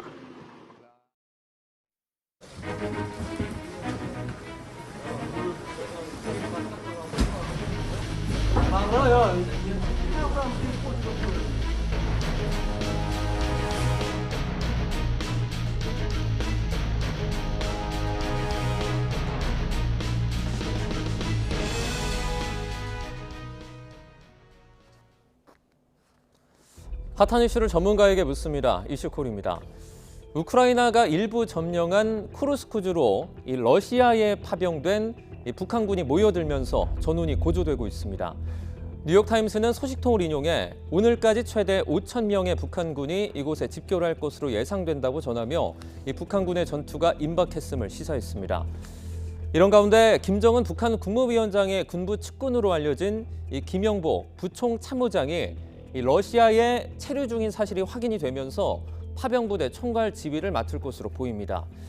우리 정부는 북한군의 즉각 철수를 촉구하며 단계적인 대응 조치를 실행하겠다고 밝혀 본격적인 대응이 예상됩니다. 이번에 파병이 된 북한군은 총알바지 선발대일 수 있다는 관측 속에 일각에서는 추가 파병 가능성도 이렇게 제기되고 있는데요.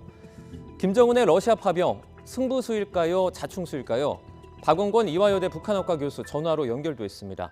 교수님 나와 계시죠? 네, 안녕하세요. 네, 이 파병된 북한군이 격전지 쿠르스크로 모이고 있습니다. 곧 이제 실전 투입될 거란 얘기도 나오고 있는데 언제쯤으로 보십니까? 글쎄 아직 여러 가지 좀 불확실한 면이 있죠. 일단 쿠르스크라는 지역 자체가 지난 8월 달에 우크라이나가 처음으로 러시아 영토를 공격을 해서 이 지역의 일정 수준, 많을 때는 한 1,300제곱킬로미터까지도 확보를 했는데, 네. 최근에 그 전황을 보니까 이쪽 지역에서 좀 다시 러시아가 반격을 시작해서 우크라이나 점령 지역이 한 반 정도로 줄었다라고 그렇게 알려지고 있습니다. 그리고 쿠르스크 지역이라는 것 자체가 이 지역은 모스크바의 목줄이라고 불리는데요. 이유가 유럽에서 모스크바로 가려면 바로 이것을 지나가야 되는 일종의 전략적 요충지고, 또 하나의 특징이 이 광활한 대지입니다. 산맥같이 이렇게 원패가 가능한 그런 지역이 아니기 때문에 만약 전쟁이 본격화된다면 희생자가 날 수 있죠. 이 지역으로 갔다라고 언론들이 일부에서 얘기를 하는데, 만약 그렇다면은 두 가지 가능성을 놓고 봐야 될 것 같습니다. 하나는 실질적으로 전투를 수행하는 그런 전투 병력일 수 있고, 아니면 이 지역에서도 전투가 이루어졌기 때문에 러시아의 지역을 중심으로 해서 전투에 피해가 난 것을 다시금 복구하는 공병의 역할, 두 가지는 아직까지는 조금 더 확인이 필요한 상황이라고 판단이 됩니다. 네. 파병이 된 북한군은 최정예 부대로 알려졌었는데 그렇지 않다는 분석도 나오고 있거든요. 총알바지다 이런 가능성도 나오는데 어떻게 보십니까? 이 부분도 저희가 좀 확인이 필요하는데요. 최정예 부대라는 얘기가 나오는 게 북한군 11군단이죠. 이름은 이제 폭풍군단이라고 불리는, 우리로 따지면 일정 수준 특수부대다라고 얘기를 하는데 꼭 그렇지만도 않습니다. 왜냐하면 이 폭풍군단 안에 포함된 여단들을 보면 저격 여당, 한국 육전단, 우리 공수부대 같은 좀 확실하게 특수전을 수행하는 그런 여단들도 있지만 거기에 경보병 여단도 있거든요. 우리로 따지면 사실은 전체적으로 볼 때 이제 일부 인원을 제외하고는 이전 다른 북한의 군들에 비해서 훈련이 좀 잘 됐고 장비가 잘 장착됐다, 이제 그 정도 수준으로 볼 수 있는 그런 전력들도 있습니다. 그래서 이것을 과연 최정예 부대로 볼 것이냐, 아니면 전투 수행이 가능한 부대로 볼 것인가는 좀 막상 정말 전투 임무에 들어가면 확인이 된다라고 판단이 되고요. 말씀하신 것처럼 이게 큰 피해가 날 가능성도 배제할 수 없죠. 쿠르스크 지역이라는 곳이 개활지이기 때문에 만약 이 최전방에 북한군들이 투입이 된다면, 또 아직은 북한군의 실전 능력이 검증되지 않았고 또 러시아의 소통 문제도 있고 굉장히 생소한 환경에서 전투를 치르는 거기 때문에 그런 희생자가 나올 가능성도 전투 임무에서 배제할 수는 없다고 봅니다. 러시아의 체류 중이라는 지금 북한의 대표적인 특수작전통이죠. 이 북한군을 총괄 지휘하는 김영복은 어떤 인물이고 전쟁에서 좀 어떤 역할을 맡게 될까요? 교토통신이 26일 날 얘기한 거 보니까 김영복이 러시아에 입국했다라고 얘기를 합니다. 그것을 전제로, 사실이라고 전제로 말씀드리면, 김영복이란 인물은 말씀드린 2016년 폭풍군단, 이게 11군단에서 확대 개편해서 특수작전구를 창설했는데 2017년이거든요. 이때 첫 사령관을 맡았죠. 당시에 우리로 따지면 준장 정도의 계급이 갑자기 우리로 따지면 중장 2계급이나 특진해서 주목을 받기도 했고요. 그렇다면 이 특수부대를 지휘했던 경험이 있는 특수통이라고 볼 수 있고, 더불어 최근에 이 김영복의 모습을 보면 김정은의 굉장히 측근으로서 현지 지도를 계속 같이 다니는 모습이 보입니다. 북한의 특징은 계급도 중요하긴 하지만 얼마만큼 김정은을 근접해서 수행하느냐가 매우 중요한데, 그런 면에서는 최근에 김정은을 수행하는 모습들이 여러 차례 확인이 됐거든요. 특히 3월 달 같은 경우에 김정은이 서부지구 비공개 훈련 기지를 방문했는데 바로 옆에서 지시를 받는 모습들이 보였고, 이때 처음으로 그 북한군 총참모부의 부총참모장으로 임명된 사실이 공개됐죠.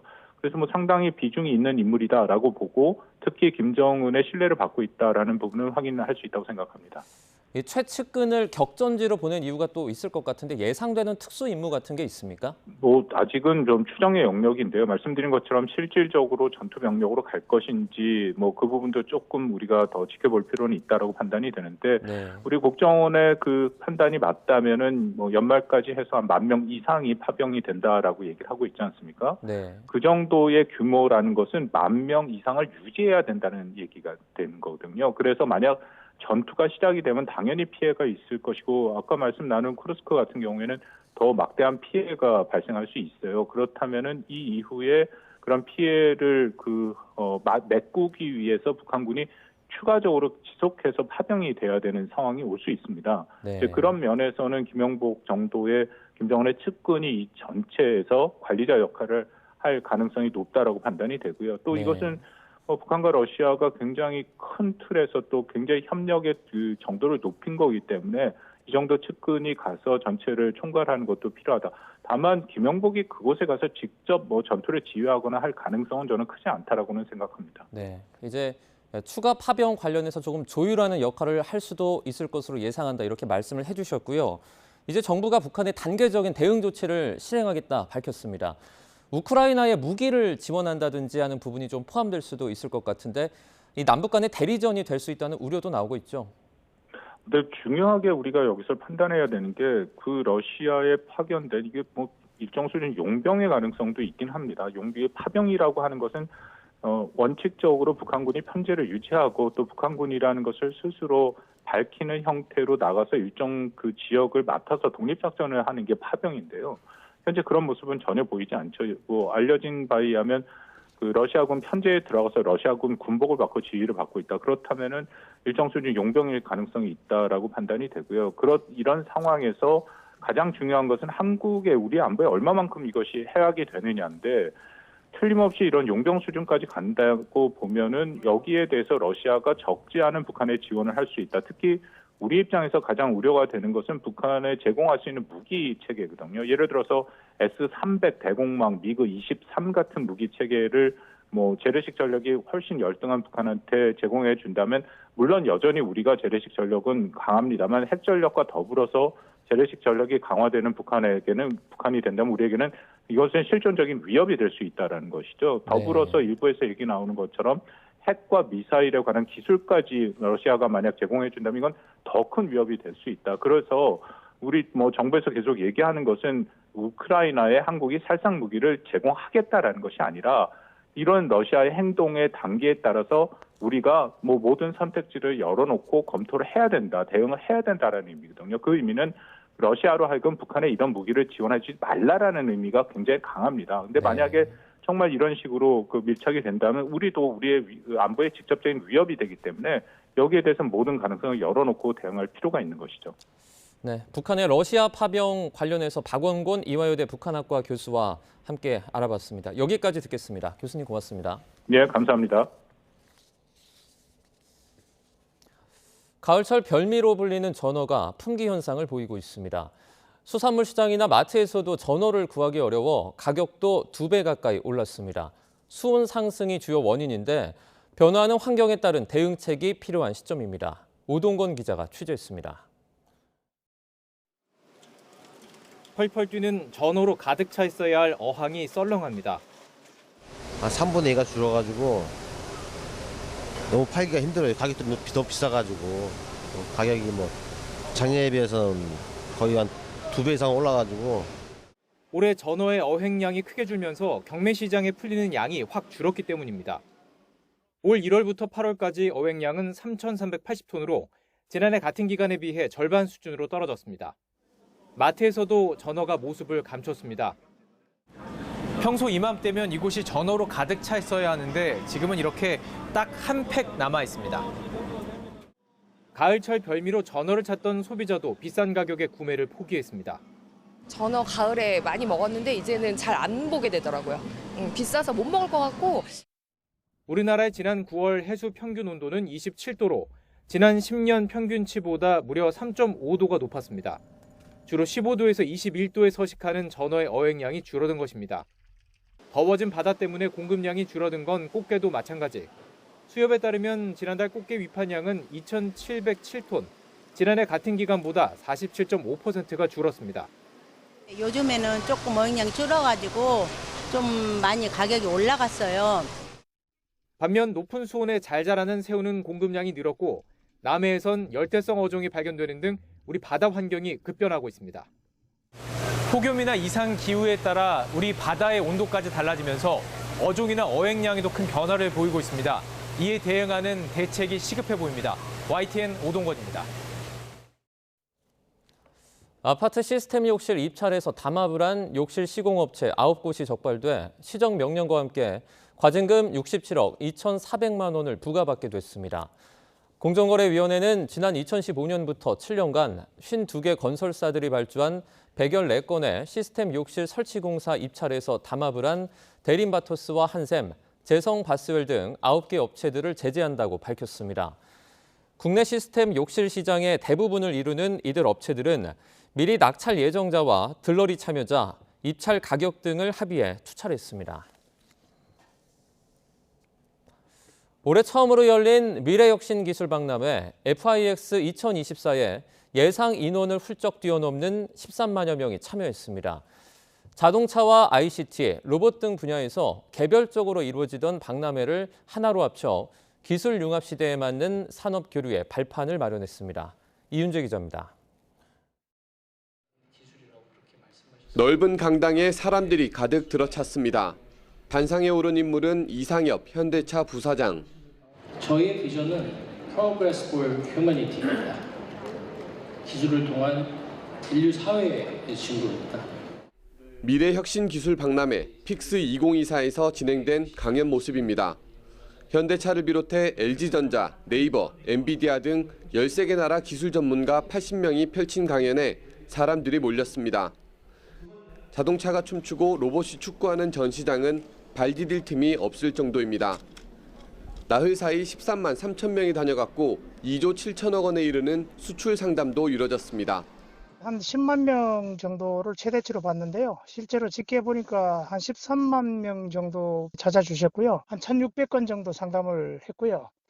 해서 한 20억 달러 정도의 그 현장 상담 실적을 올렸습니다. 무엇보다 자동차, ICT, 로봇 등 각기 다른 산업 분야에서 따로 열리던 박람회를 하나로 모아 산업 간 기술 융합과 네트워크 구축 발판을 마련한 점이 긍정적인 평가를 받았습니다.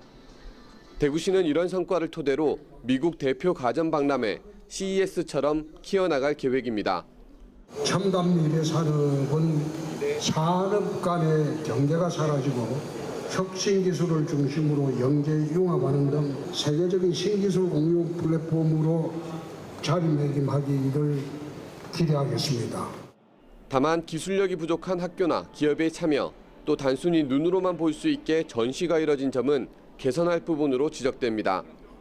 올해 처음으로 열린 픽스가 한국을 대표하는 산업기술 박람회로 자리매김할 수 있을지 주목됩니다. YTN 이윤재입니다.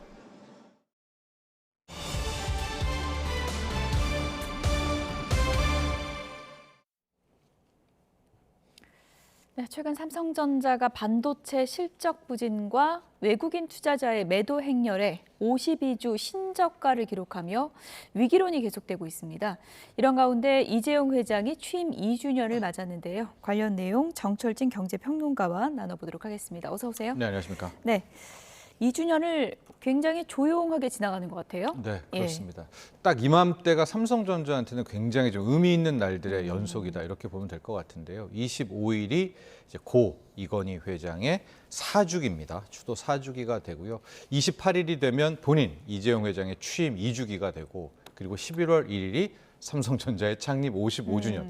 실은 이맘때가 되면 원래였다면 굉장히 왁자지껄하고 으쌰으쌰도 하고 여러 가지 좀 의미가 있을 것 같은데 아마 여러분들이 더 잘 아실 겁니다. 지금 삼성전자의 주가를 보면 모든 것이 설명이 될 텐데요. 일각에서는 이때 언저리, 그러니까 뭐 27일 혹은 28일, 11월 1일 내에 이재용식 구조조정 혹은 뭐 인적 쇄신 내지는 어떤 것이 메시지가 나오지 예. 않을까라는 전망도 있었지만 쇄신 메시지요. 예, 저는 예. 아니라고 보거든요. 왜냐하면 그건 또 이재용 회장의 스타일도 아니고 예. 아마도 이렇게 전 세계 혹은 우리가 이렇게 주목되고 있는 시점에 예. 어떤 메시지를 낼 것 같지는 않고 저는 조용조용히 넘어가다가 아마도 연말 인사 때 상당히 좀 파워풀한, 상당히 좀 충격적인 그런 이제 인사를 통한 아마 인적 쇄신, 조직 개편이 있지 않을까 조심스럽게 그렇게 전망해 봅니다. 이재용 회장이 회장 승진한 직후에 이제 뉴 삼성을 내걸었는데 네. 아직까지 뉴 삼성이라는 타이틀에 걸맞는 쇄신의 키워드가 없다 이런 얘기들이 나오고 있지 않습니까? 그렇죠. 해낸 것, 눈에 보이는 예. 실적이 없다라는 표현이 맞을 것 같고요. 딱 이 대목에서 이재용 회장이 있다면 좀 억울한 측면도 있을 겁니다. 예.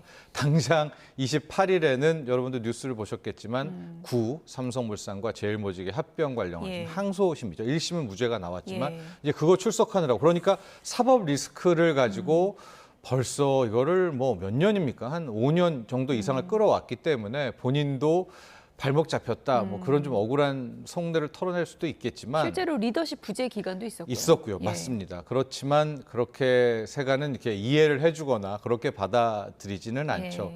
해낸 것이 뭐가 있느냐. 특히 2주년 동안에 주가는 혹은 뭐 새로운 성장성, 성장 동력 뭐 하나 아직 뚜렷한 것이 없기 때문에 말씀하신 대로 뭐 이재용 리더십에 대한 그런 의문, 퀘스천 마크가 찌운되다 이렇게 볼 수 연말에 있겠습니다. 물갈이 폭이 엄청날 거다 이런 얘기들이 나오고 있더라고요. 맞습니다. 예. 하고 아마도 거의 수장급까지도 교체될 가능성들도 이제 나오고 있기 때문에 예. 그때를 보면 예. 어느 정도 강도일 건가 확인할 수 있을 것 같아요. 말이 필요 없다. 네. 인사를 보면 알 수 있을 것이다. 메시지는 이런 안 나온다. 얘기인데. 네. 예.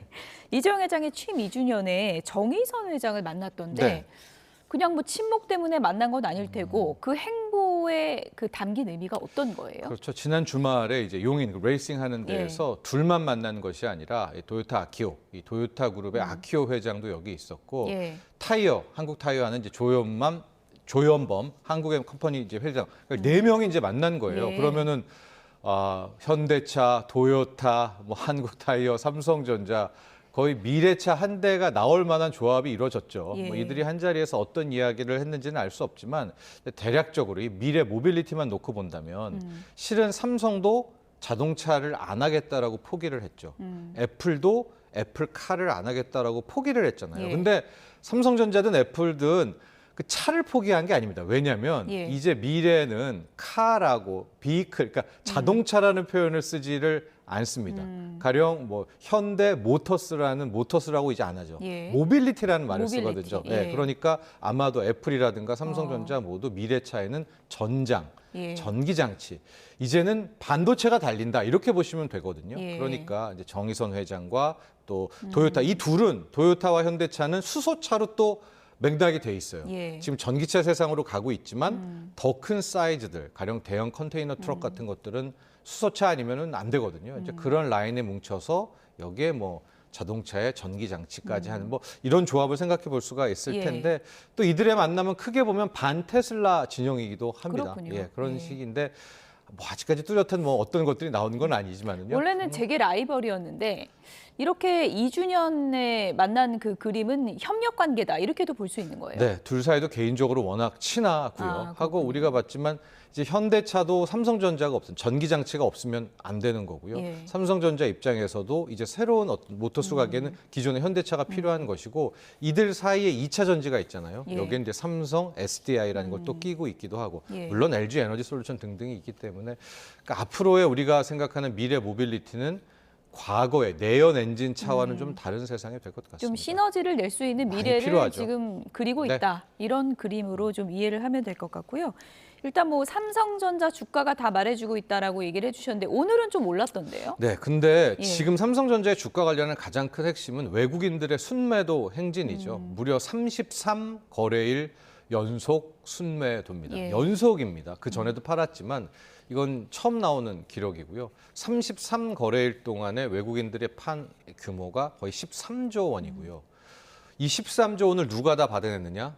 기관은 거의 이 판에 끼지 않았습니다. 예. 개인들이 다 받아냈고 이 주가가 지금 거의 8만 원대부터 5만 원, 뭐 5만 7천, 5만 8천 원대까지 떨어졌으니까 개인에 따라서 천차만별이고 또 물탄 부분도 있겠지만 최소 10%에서 15%, 많은 분들은 예. 20% 이상 이제 예. 하락을 손실을 보는 그런 대목인데 이겁니다. 언제 순매도 행진이 멈추느냐? 언제가 바닥이냐 이거잖아요. 바닥이라기보다는 예. 그 날이 어쨌든 모멘텀이 돼요. 아. 근데 오늘 주가가 3% 정도 반등이 나왔는데 예.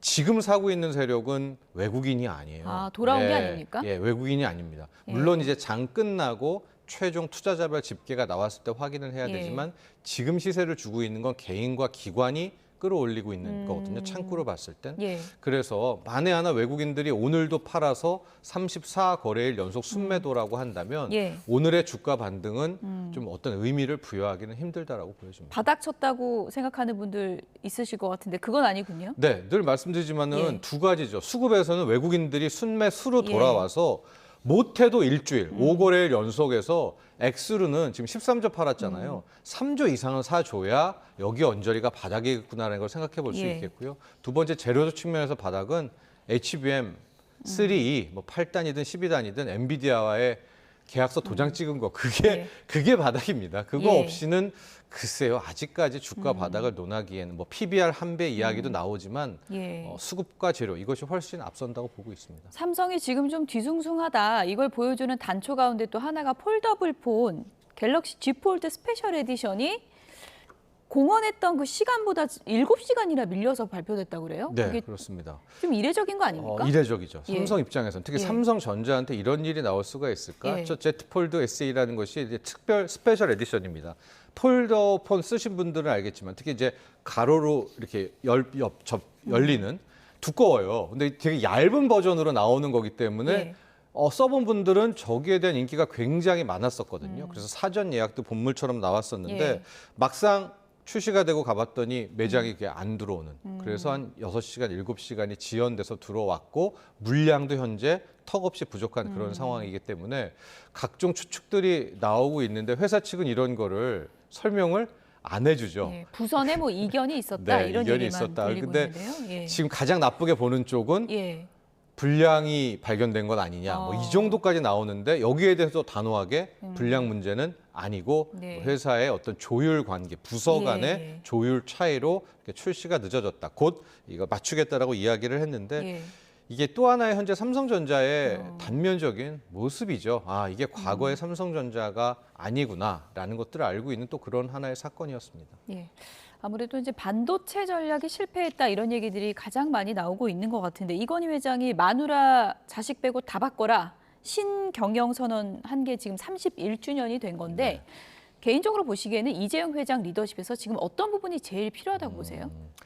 기술 개발 쪽이었던 것 예. 같아요. 아마 이게 여러 가지 사법 리스크가 맞물렸기 때문에 뭐 이재용 회장도 본인 스스로가 리더십에 대해서 이야기를 할 필요가 있을 것 같은데 이런 겁니다. 삼성전자는 크게 보면 성장성, 어떤 기술로 어필을 하고 기술을 가지고 뭐 투자자라든가 혹은 뭐 이런 식으로 이제 매력 발산을 해야 되는 그런 예. 기업이잖아요. 그런데 어느 틈엔가부터 기술 개발이 있고 뭐 재무 관리가 있다라고 한다면 이 회사가 안정 쪽으로 이제 가버리기 시작을 한 겁니다. 이제 거기에 대해서는 세간에서는 총수가 리더십으로 공백이 나오니까 예. 남은 사람들끼리는 이게 사고한다는 게 제일주의가 되는 거 아니겠습니까? 그러니까 속칭 재무통들이 전체 삼성전자를 이끌게 되면서 가장 중요한 기술 쪽 부분이 뒤처지게 됐고 기술 쪽이 뒤처지고 조직에도 파워 게임이 늘 있잖아요. 예. 기술과 뭐 재무가 있다면 재무 쪽이 승진하면서 기술 쪽이 대거 이탈했고 지금 이렇게 HBM의 현실이 다가온 것이다라고 볼 수 있을 텐데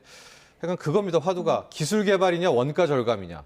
만에 하나 리더가 우리는 기술이다. 돈 더 써라. 예. 뭐 R&D다라고 가면 예. 기술 개발인데 현재 삼성 조직은 원가 상징적인 키워드로 원가 절감 쪽입니다.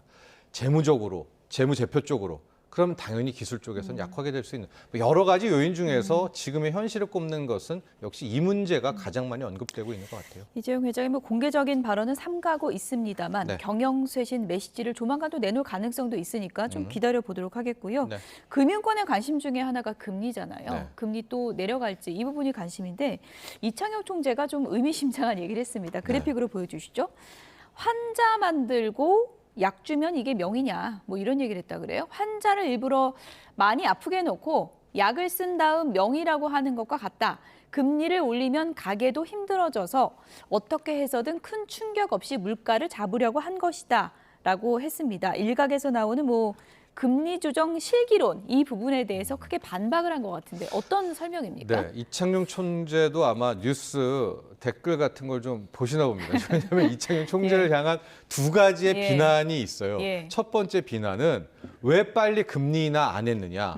금리 인하를 왜 이렇게 늦게 해가지고 내수 경기, 소상공인 힘들게 했느냐의 비난. 두 번째는 왜 미리 금리 인상을 빨리 안 해놨느냐. 올릴 때 많이 올려놓고 지금 내렸으면 외환이라든가 이런 것 때문에 금리 인상을 안 한 부분에 대한 지적 이제 두 개가 나오고 있는 거고요. 지금 저 멘트는 이제 금리 인상을 과거에 더 빨리 많이 해놓지 않았다라는 거에 대한 비난에 대해서 그때 본인이 올렸어야 한 말이다. 지금 더 많이 내리는 거 아니냐 이 얘기잖아요. 그렇죠. 효과도 컸을 것이고요. 룸도 많았었을 것일 텐데라는 부분에 대해서 방금 저 얘기를 한 겁니다. 그때 당시 한국 경제에서 금리를 더 올리거나 했었으면은 이미 더 아파지고 심하게 중환자가 됐었기 때문에 최대한 자기가 동결로 끌고 가다가 이제 이번에 인하했다라는 이제 그런 어떤 본인의 변을 밝힌다 이렇게 볼 수가 있을 텐데요. 이 비난 만만치 못지않게 지금 또 한켠에서는 금리 인하를 왜 이제서야 해가지고 경기를 늦게 살리느냐. 너무 늦게 내린다. 너무 늦게 내린다. 그러니까 이래저래 이재용 총재도 나보고 어쩌란 말이야? 이런 생각 가질 수 있을 것 같아요. 네. 이런 얘기를 했더라고요. 달러 환율이 굉장히 높게 올라서 이게 다시 고려 요인이 됐다. 이 얘기는 이번에 추가 인하 안 한다는 얘기인가요? 어떻게 봐야 됩니까? 그럴 것 같아요. 안 내리니까 이번에? 네, 지금 한국 경제 문제 여러 가지 있잖아요. 내수도 힘들다. 또 이번에 성장 쇼크 나오면서 수출도 힘들다. 그런데 이 자산 시장, 이 자본 시장 쪽을 놓고 보면 환율이 도대체 왜 이러는 거지라는 의문이 나오는 우리가 모르는 한국에 어떤 위험이 있는 건가 할 정도로 빠른 시일 내에 많이 올랐습니다. 지금 1,390원. 오늘은 그나마 이창용 총재의 발언. 저게 완벽한 구두 개입은 아니더라도 저 정도의 중앙은행 총재가 이야기했다는 건 효과가 좀 있어서 다시 1,380원대로 떨어졌지만 글쎄요. 지금 환율 문제가 굉장히 크거든요. 그리고 1,400을 여기서 또 간다? 그러면 없던 문제도 나오게 됩니다. 그래서 이창용 총재가 이제 추가 금리 인하에 대해서 묻는 부분에 있어서는 환율 쪽을 신경 쓰겠다. 왜냐하면은 환이라는 것의 가치는 금리잖아요. 그러니까 금리를 올려야 환이 강해지고 내리면 더 떨어질 테니까 저 말을 본다면 금리 인하는 일단 한 번은 쉬지 않을까. 다만 이제 트럼프든 해리스든 대선 끝나고 나서 이유는 알 수 없지 갑자기 달러 약세, 원화 환율이 크게 떨어지는 원화 강세가 나온다면 또 이야기는 달라지겠지만 현재 수준 1,380원대라면은 내릴 수 없다. 내릴 수 없어요. 네. 그런데 금리 인하를 왜 이렇게 늦게 했냐 이런 쪽에서는 추가 인하까지 안 하면 더 내리지도 않냐 이렇게 또 비판하지 않겠습니까? 근데 이제 더 내리라는 쪽에서는 지금 올라가고 있는 거는 서학개미 분들의 돈들이 굉장히 많이 유출되고 있거든요. 그러니까 지금의 외환을 보면 이게 어떤 외환 보유고의 문제가 아니라 일시적인 미스매치 때문이기 때문에 빨리 금리 내려서 경기 살려라라는 얘기가 또 한켠에서 그러니까 앞서도 말한 것처럼 양쪽의 비난인데 제가 이렇게 이창용 총재 그동안의 코멘트와 이번에 G20 기자간담회를 봤을 때는 1,380원 밑으로 안 떨어지면 인하 안 할 것 같아요. 또 붙잡고 있을 것 같습니다. 댓글이 길어질 것 같습니다. 지금까지 정철진 경제평론가와 경제계 소식 짚어봤습니다. 오늘 말씀 감사합니다. 네.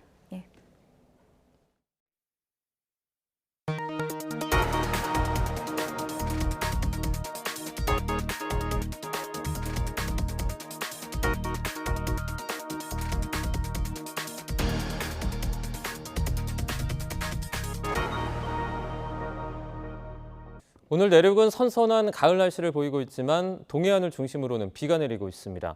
현장 연결해 이 시각 날씨 알아보겠습니다. 이혜미 캐스터. 네, 평화의 공원에 나와 있습니다. 네, 서울 날씨 전해주시죠.